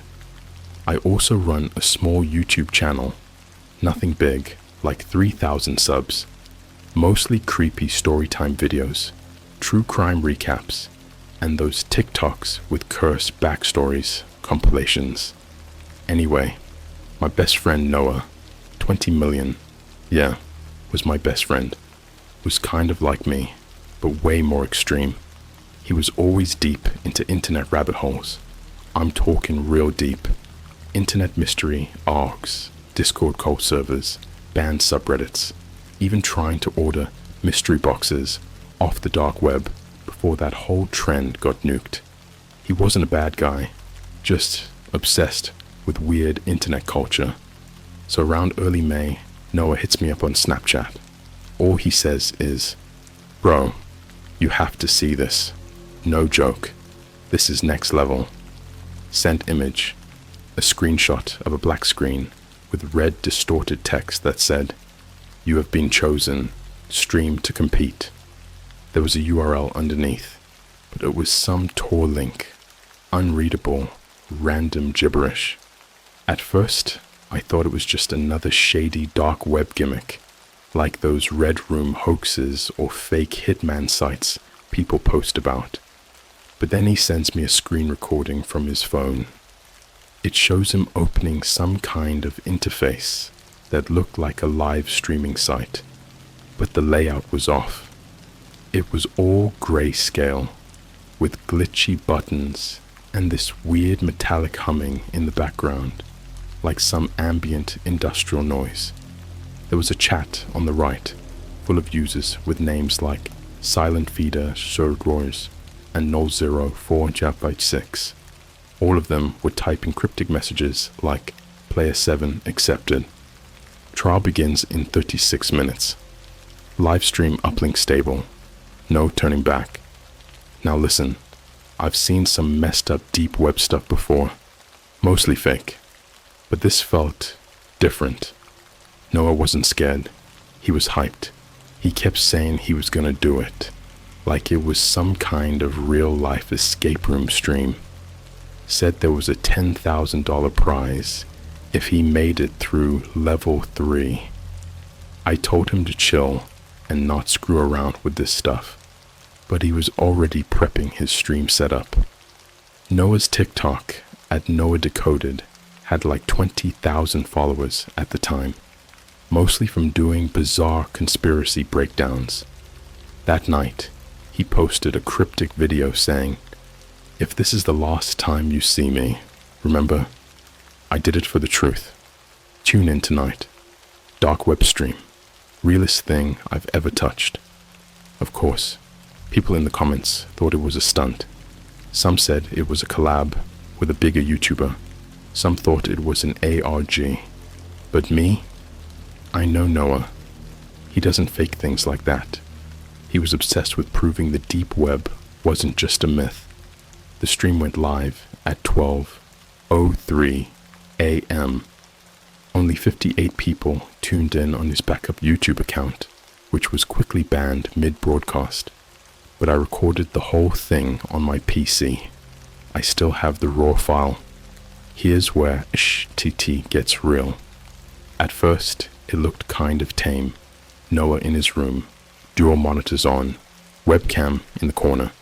Then he puts on these noise-canceling headphones and opens the deep web client. You can hear this deep, reverberating voice say, "Welcome, Player 7. Proceed to your first trial." The room flickers. His lights dim. And I swear to God, it wasn't from his setup. It looked like the power surged on command. He gets a notification on the screen with GPS coordinates. He copies them, opens Google Maps, and it shows this abandoned strip mall in Niagara Falls. Like, not the tourist part, the outskirts, the sketchy industrial area. Then the screen just says, "Arrive in 58 minutes. Do not be seen." He laughs, grabs his keys, and says something like, "This is gonna be legendary." Then the stream cuts to black for a second and comes back, but now it's shaky GoPro footage of him driving. That's when everything spiraled. He parks near the edge of the strip mall. It's completely dead. No cars. The only light is from a flickering Dollarama sign. You can hear footsteps on gravel and this weird hissing, almost like a snake, but more digital, if that makes sense. Noah keeps narrating like it's a vlog, but his voice starts getting shaky.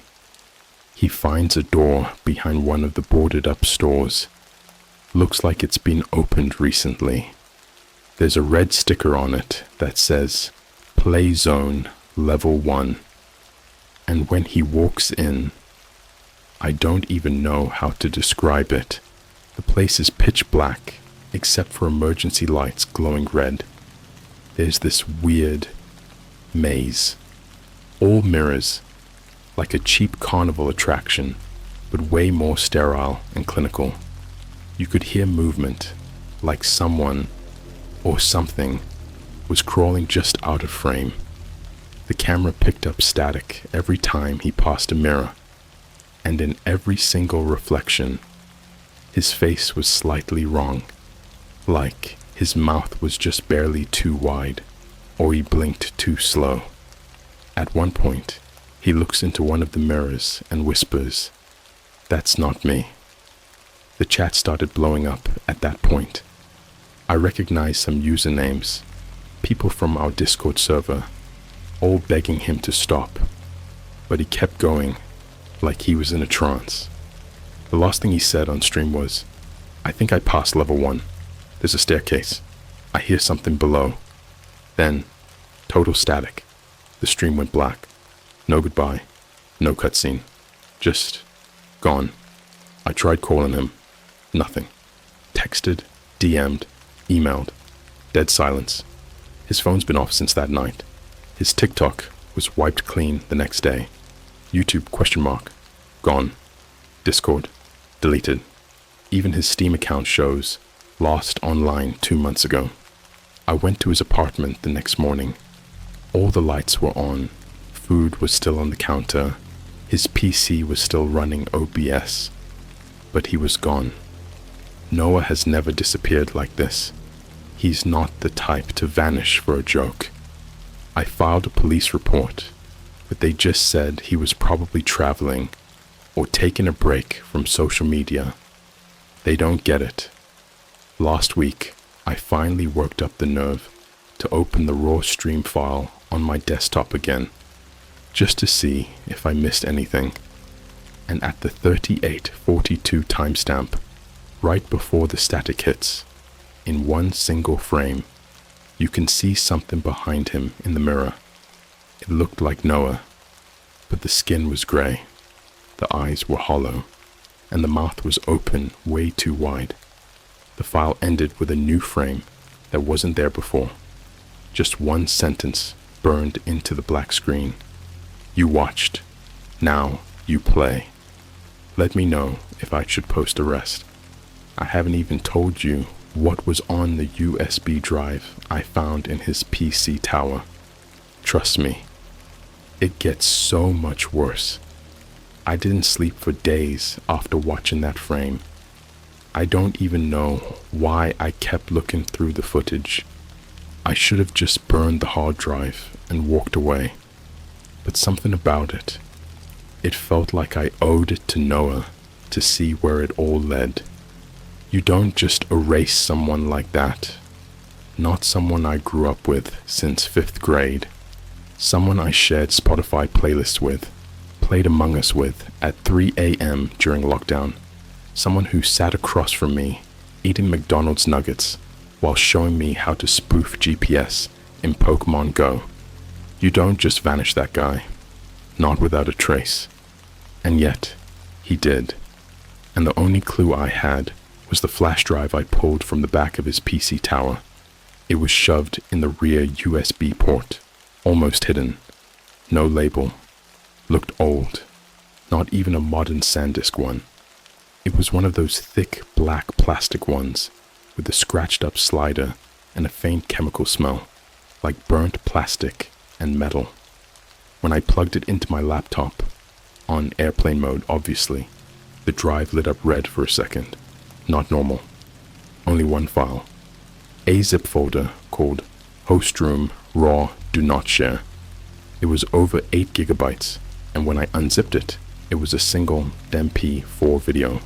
No title, no metadata. The file opened with a black screen and what I thought was silence, until I boosted the audio and realized there was sound. Low breathing, guttural, wet-sounding breathing, and static, but not the kind from TV. It sounded like someone gargling broken glass underwater. The video flickered for about 10 seconds before it cut in. A concrete room, badly lit, like a sewer tunnel that hadn't been used in decades. Mold crawling up the walls, water dripping, but it sounded heavy, like blood thickened with something. You could see a drain in the middle of the room, and what looked like claw marks surrounding it. Then the camera panned slowly. There were 5 people in the room. None of them were moving. They were all slumped over in chairs, faces covered with burlap sacks, hands zip-tied behind them.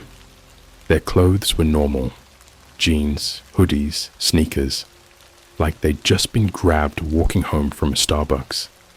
There was a 6th chair, empty, facing the camera. That's when it hit me. This wasn't the live stream. This was something before, like an intro, an orientation, a warning. The screen glitched violently for a second.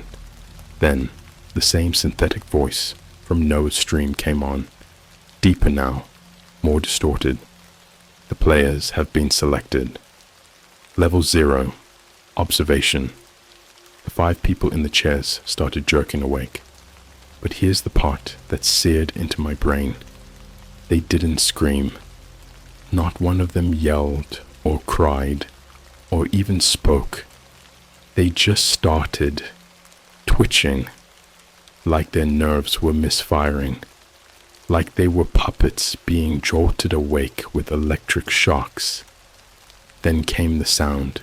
It started low, like a hum, but turned into a full layered chorus of choking. Not voices, not human. It sounded like every single person was choking on something inside them, like the air they were breathing was thick with needles. Their sacks started to stain, dark patches seeping outward. Then the lights went out, for exactly 43 seconds. When they came back on, only the empty chair remained. The others were gone. I paused the video and threw up in my bathroom.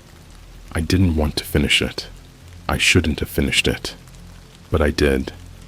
The next section cut to a long, dark corridor. The camera was handheld now, shaking slightly. Whoever was holding it was breathing heavily. Too fast. The walls were stained, but not with blood, with photos, thousands of Polaroids, glued or stapled to the walls like a shrine made by a lunatic. Every photo was of someone looking into a webcam, most of them mid-laugh, some mid-sentence. One looked like a guy in a delivery uniform holding a pizza box. Another was a Twitch streamer I swear I recognized. I looked him up after and found out he'd gone missing in 2022 during a 24-hour subathon. At the end of the hallway was a metal door with a keypad. There was a sticky note on the wall next to it, written in red Sharpie. What was the last thing he saw? The camera focused on the keypad, then turned around slowly, showing a mirror behind the person filming. But there wasn't a person filming. There was no one holding the camera. The reflection just showed the floating rig, suspended like it was being gripped by invisible hands. I could barely make out movement behind the glass. Something tall, way too tall, like its knees bent the wrong way. There was something written across the reflection in dripping letters. Cameras don't die, people do. Then the camera turned again, facing the keypad. Someone typed in MIRROR. The door clicked open.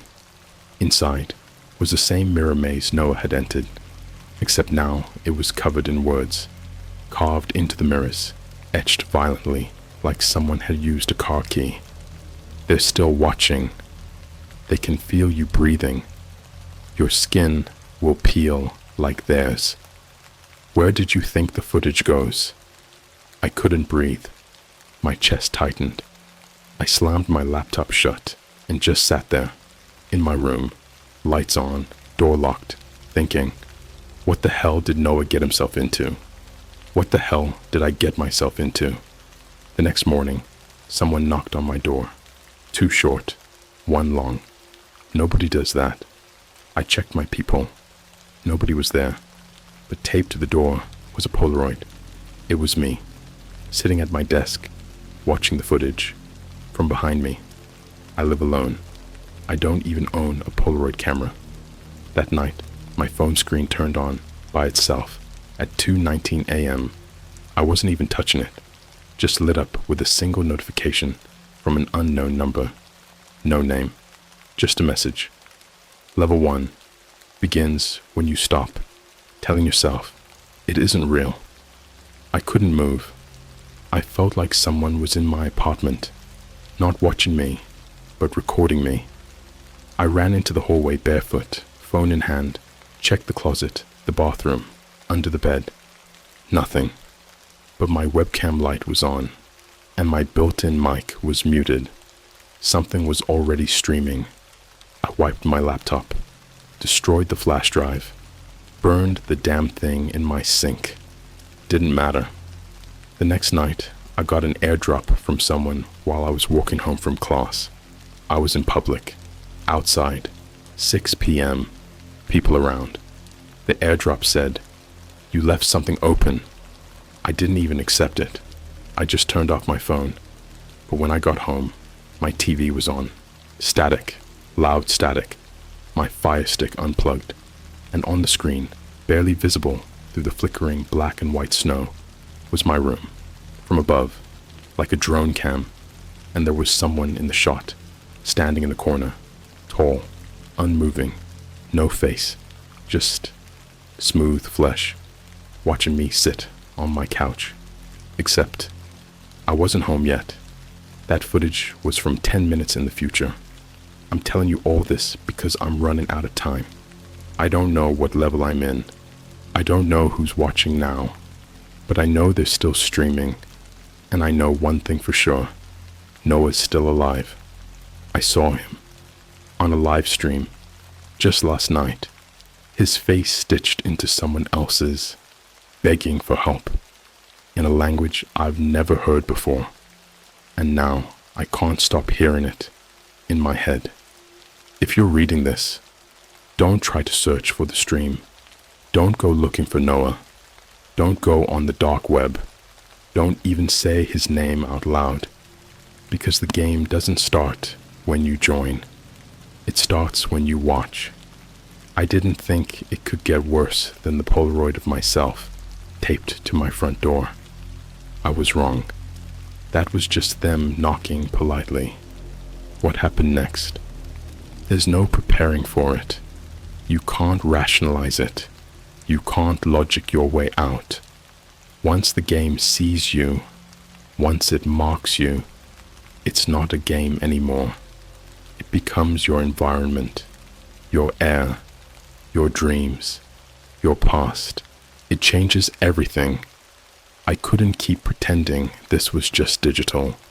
This thing was physical, and it was already inside. I was sitting in a Starbucks near Yonge and Dundas, trying to re-ground myself in something normal. I hadn't left my apartment in almost 4 days. I figured the bright lights and the noise would keep my mind off everything. My phone was off, laptop at home. I even left my smartwatch behind. But while I was standing in line, this little girl, maybe 5, 6 years old, holding a cake pop, stared right at me. She tugged her mom's sleeve and said, in the calmest voice I've ever heard, "That's the boy from the mirrors." The mom didn't even look at me. She just squeezed the girl's hand and walked out like she'd rehearsed it. They left their drinks on the counter. I didn't touch mine. I walked out, heart pounding so hard, I swear it sounded like footsteps behind me. I didn't go home. I went straight to a public library, stayed until closing, then crashed in a 24-hour Tim Hortons downtown, half asleep on those rock-hard plastic chairs. At 3:33 a.m., the lights flickered. That metallic humming started again. The exact sound from Noah's deep web stream. The same one that played when the game started. It was coming from the fridge behind the counter. I asked the guy working there, this old man with thick glasses and a Tim Hortons apron, if he heard it too.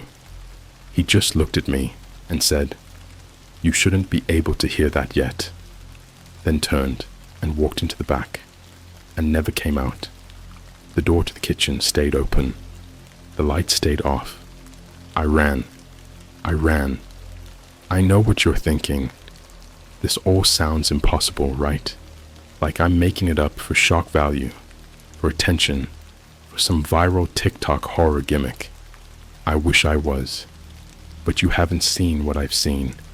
You haven't heard the voice that came from my vents that night. I finally went home. You haven't looked up at your ceiling at 2:47 a.m. and seen your own face looking down at you, eyes open, mouth sewn shut. Because that's what happened. That night, I woke up to the sound of tapping. Not knocking, not banging. Tapping. Fast, random taps, like someone drumming their fingernails on glass, but coming from every wall at once. I turned on my light. My room was filled with Polaroids. Hundreds, maybe thousands, plastered on my walls, ceiling, mirrors, even the insides of my closet doors. And they were moving, like GIFs, each one looping a 2-second clip. Me brushing my teeth, me scrolling on Instagram, me yawning, naked, after a shower. Every photo had been taken without me knowing, from angles I can't explain. And in every one, in the background, was that same figure. Tall, pale, no face, a stitched mouth drawn on with what looked like rust or dried blood, always standing in the same position, hands covering where its eyes should be. And then the whispers started, not in my head, inside the room. The photos began speaking, layered voices, children, women, men, all whispering things in reverse. One voice was on repeat. "Don't look behind your teeth." I didn't understand until I looked in the mirror and pulled my lip up. There was a number carved into my gum line. faint but real, red and raw. Level 2, lure. I don't remember passing level 1, but apparently I had. Or maybe watching the footage was enough. Maybe this isn't a progression. Maybe it's a infection. Like once it's in your memory, once you know about it, it spreads like mold, infiltrates your timeline, overwrites your history. Because things started changing in my past. I looked through my old phone gallery. Random childhood photos were gone, replaced with stills of rooms I'd never seen. Cold metallic ones, with operating lights and hooks hanging from the ceiling. My old high school yearbook photo, replaced with a photo of me sitting in that mirror maze, bleeding from the mouth, smiling. My name had changed to Subject 7. My quote had been changed to, "They never noticed the teeth weren't mine." 3 days later, my friend Jamie, someone I hadn't spoken to since college started, messaged me out of nowhere. Just a single Discord ping. "Jude, holy shut. Is this you?" He sent me a link. A short video posted to a bizarre private subreddit, r/host players. It was a 23-second vertical video. Shaky. Looked like it was filmed on a GoPro mounted to someone's chest. They were walking through a dark hallway, breathing fast. Flickering lights, industrial buzz, and then the camera pointed to a window. Inside was me, strapped to a metal chair, eyes wide open, mouth pried open by some kind of rusted dental device, screaming, but with no sound. The GoPro wearer whispered, "They're making copies of him." I messaged Jamie back, freaking out, demanding to know where he found it. He never replied. His Discord account was deleted 10 minutes later. I tried texting him. Number disconnected. Instagram deactivated. Facebook gone. Snapchat account no longer exists. It was like he never existed. I checked his TikTok. Still there, but with only one video. Posted that day. A 6-second clip. Just black screen and Jamie's voice whispering, "He's not the one you saw." The original is still in the chair. Then it cuts off. I'm not sure which version of me is writing this right now. The one sitting here, typing in a dark room, shaking and crying and waiting for the next knock. Or the one they're filming, somewhere underground, somewhere cold and metal, trapped in an endless game I never agreed to play.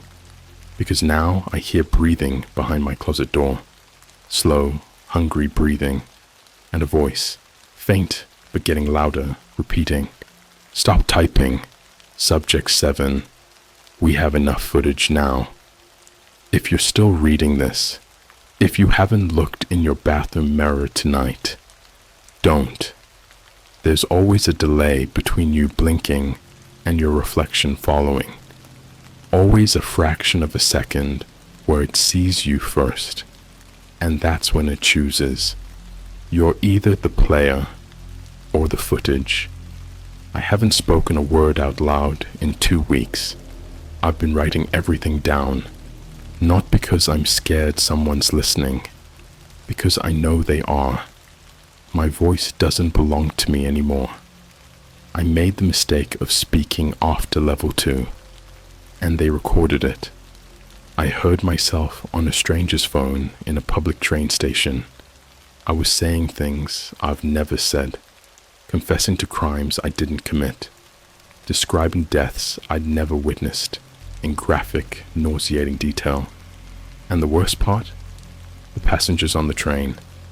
They started laughing, like it was stand-up comedy, like my horror had become some kind of entertainment. That's when it clicked. I'm not a player anymore. I'm content. It started 2 nights after Jamie vanished. I woke up to that same humming again, that low, metallic vibration that feels like it's crawling through your teeth. My apartment was completely dark, but my bedroom window was wide open. I live on the 17th floor. There was no wind, no sound of traffic, nothing but that faint hum. Then I saw it, on the ceiling, a shape. It wasn't there all at once. It sort of assembled itself from the shadows, piece by piece, long arms that folded in too many joints, legs that bent upward, pressed flat against the plaster, and a face that had too many mouths, like they'd been copied and pasted onto its skull from different people, all grinning, all wide open, and it was watching me, upside down, clinging to the ceiling like a spider that knew I was paralyzed. I couldn't scream, couldn't move, couldn't blink. I didn't even know I'd wet the bed until the sun started to rise and the shape melted away into the corner of the room, slipping behind my dresser like water into a crack in the wall. That morning, my neighbor knocked on my door. Her dog had gone missing. She lived directly below me. When I looked out the hallway window, I saw paw prints on the outside wall of the building, going straight up, in blood. Level 3 doesn't come with a warning. You don't get a screen prompt or distorted voice this time. You get emails from people you know, people you knew, people who should be dead. I got one from Noah. Subject line, "Stop looking." It was blank until I clicked reply. The entire reply window filled with text by itself. I didn't touch the keyboard. It said, "Level 3 is memory erosion. The more you read this, the less you'll remember what was real. Do you remember your mother's face? Do you remember what you ate last night? Do you remember if you've always lived alone? You watched, you played, now you host." Then it deleted itself. So did the email. So did all my emails and all my photos. Every device I owned wiped itself clean, like the last 10 years of my life were being unwritten, file by file. I went to my mom's house the next day, knocked for almost 10 minutes. When the door finally opened, it wasn't her. It was a woman with her voice, her eyes, but not her face. Her face was slightly too smooth, like it had been printed and laminated. Her mouth moved half a second before the sound came out, like a dubbed-over YouTube video. She smiled at me, like she was waiting for me to say a script. "Are you here for your episode, honey?" I didn't answer. She stepped aside, and inside the house, there were cameras everywhere, tripods in the corners, wires snaking into the walls, and monitors, hundreds of them, mounted to the ceiling, showing different rooms, all the same layout, all the same hallway. And in every hallway, I saw myself. Different clothes, different expressions, but always me, running, hiding, crying, dying. Some were footage from years ago, my high school, my college dorm, even my old job at Wendy's, twisted into nightmarish parodies, like someone had recreated every memory and added blood to every door frame, flickering lights to every exit. And in one of the monitors, I wasn't alone. Someone else was in the frame with me, Noah, but his eyes were gone, hollowed out like black marble pits. His skin looked saggy and damp, like he'd been stored in water too long. His mouth was sewn shut, but the monitor displayed subtitles below him. "You're in my episode now." I don't know how long I stayed in that house. The cameras blinked in and out, showing rooms I didn't recognize anymore. I found myself, watching the monitors, and then I heard the door close behind me. I turned. The woman, my not mother, was gone. The hallway was gone. I was in one of the screens.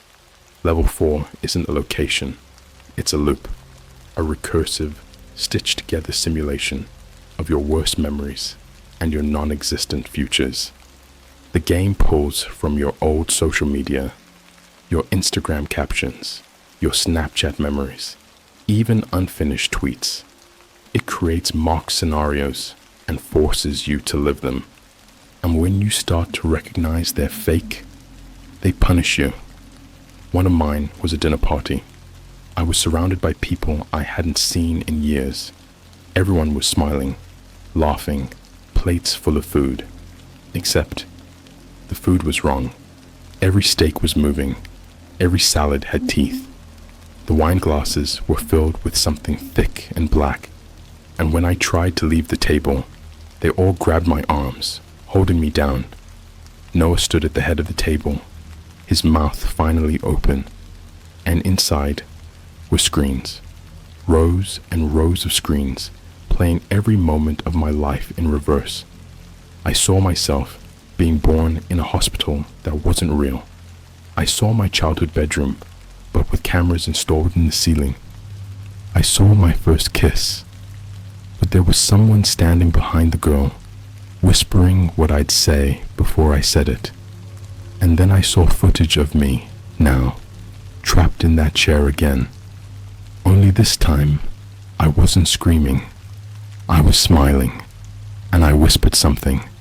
I whispered, "They made me choose. I chose you." I woke up on the floor of a public bathroom at Union Station. No memory of how I got there. My fingernails were cracked. My mouth was full of something salty and metallic. My phone had one video in its camera roll.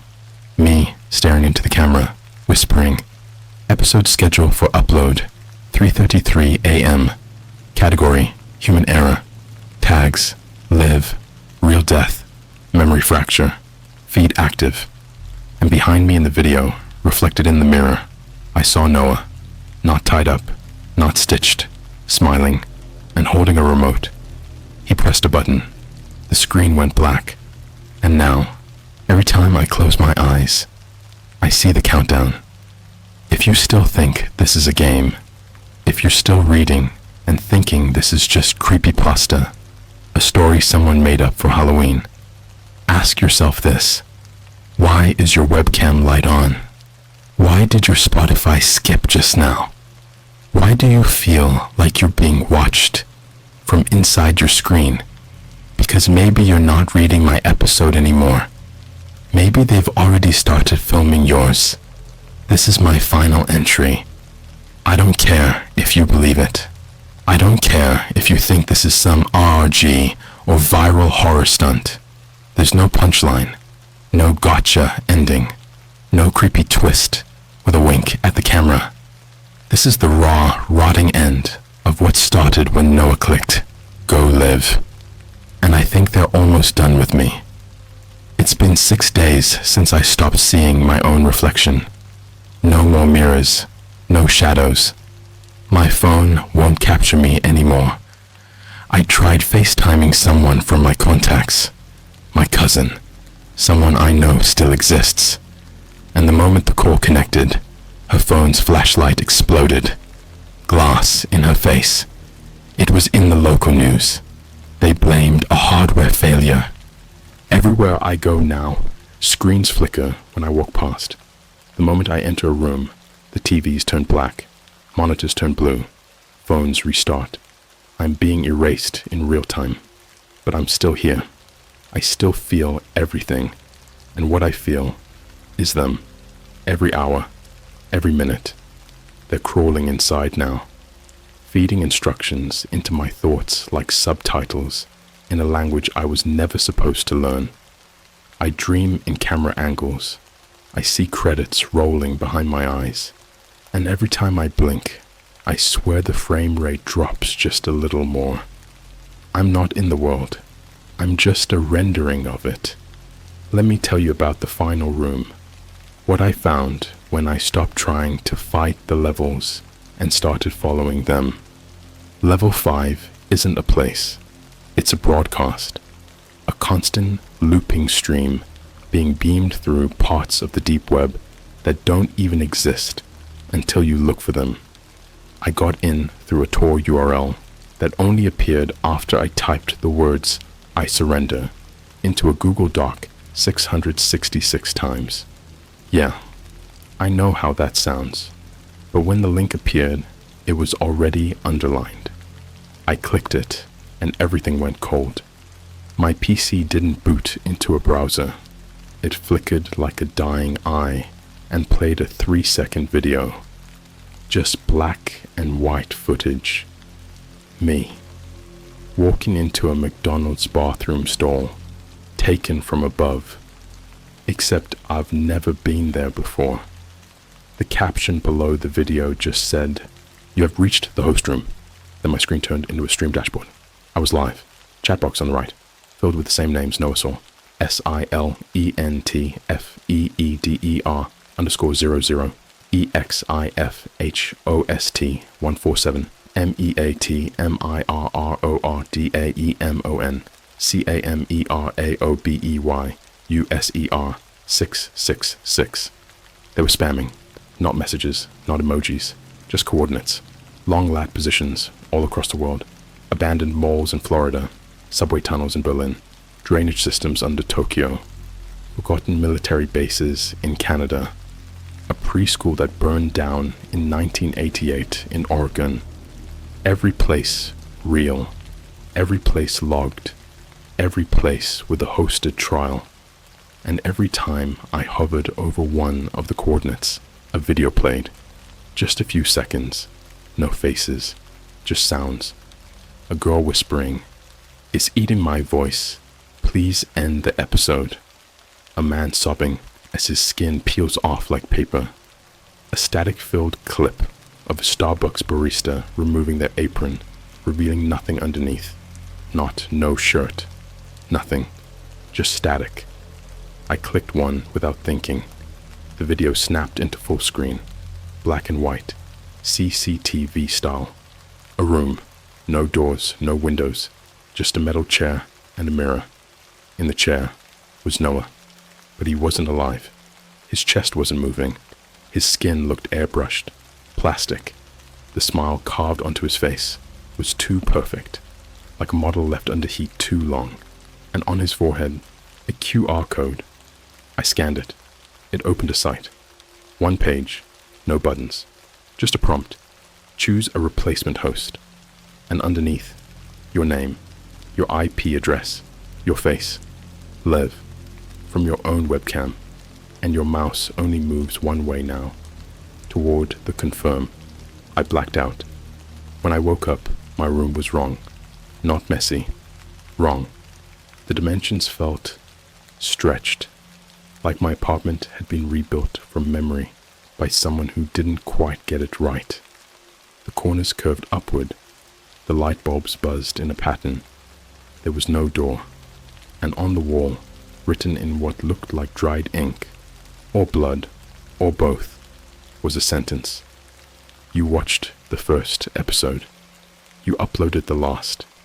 I finally know the truth now. This was never about Noah. Never about a stream.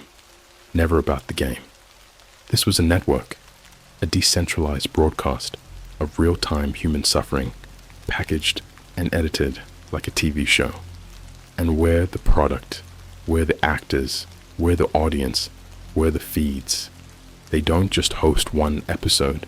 They host billions. Every bathroom mirror is a screen. Every turned off phone camera is still watching. Every 404 not found is a trapdoor. They take your likeness. They replicate your voice. They deepfake your empathy. They manipulate your digital footprint until even your mother wouldn't know what part of you was ever real. And if you resist, they send you to the editing room. Do you know what that is? It's where the failed players go. The ones who glitched. The ones who screamed too early. The ones who looked at themselves too long in the reflection and saw something else blinking back. They take those players apart. Digitally, physically, conceptually. They cut your screams into laugh tracks. They replace your tears with viewer polls. They skin your memories and broadcast them as uncut deep web challenges. I've been in the editing room. I watched a girl from the UK twitch in a chair as her fingers were typed off her hands. Yes, typed. Each keystroke made one of her fingers vanish, letter by letter. I watched a man stitched into a still frame. He couldn't move, couldn't speak, just smiled on loop while 100,000 viewers in chat voted what part of him to delete next. I saw myself in a test render, not bleeding, not screaming, just laughing. For hours, they made me laugh until my jaw cracked, and now I'm being exported. They told me in a voice made of modems and dial-up screeches, "You're complete. You're ready to go live." That's what this post is. My final stream. You're not reading a story. You're watching the final episode of me. And once you reach this point, once your screen shows the last word, you become eligible. You've consumed the content. You've passed the runtime. You've watched every level, from the first scream to the last blackout. That counts as participation. That means it's your turn. So, reader, ask yourself, why is your screen dimming? Why is your speaker clicking softly, rhythmically, like breath behind your head? Why does your reflection, just for a moment, not quite follow your expression? Look closely. Don't blink. Don't scroll away. Because right now, your feed just went live. And the chat's already asking, who's next?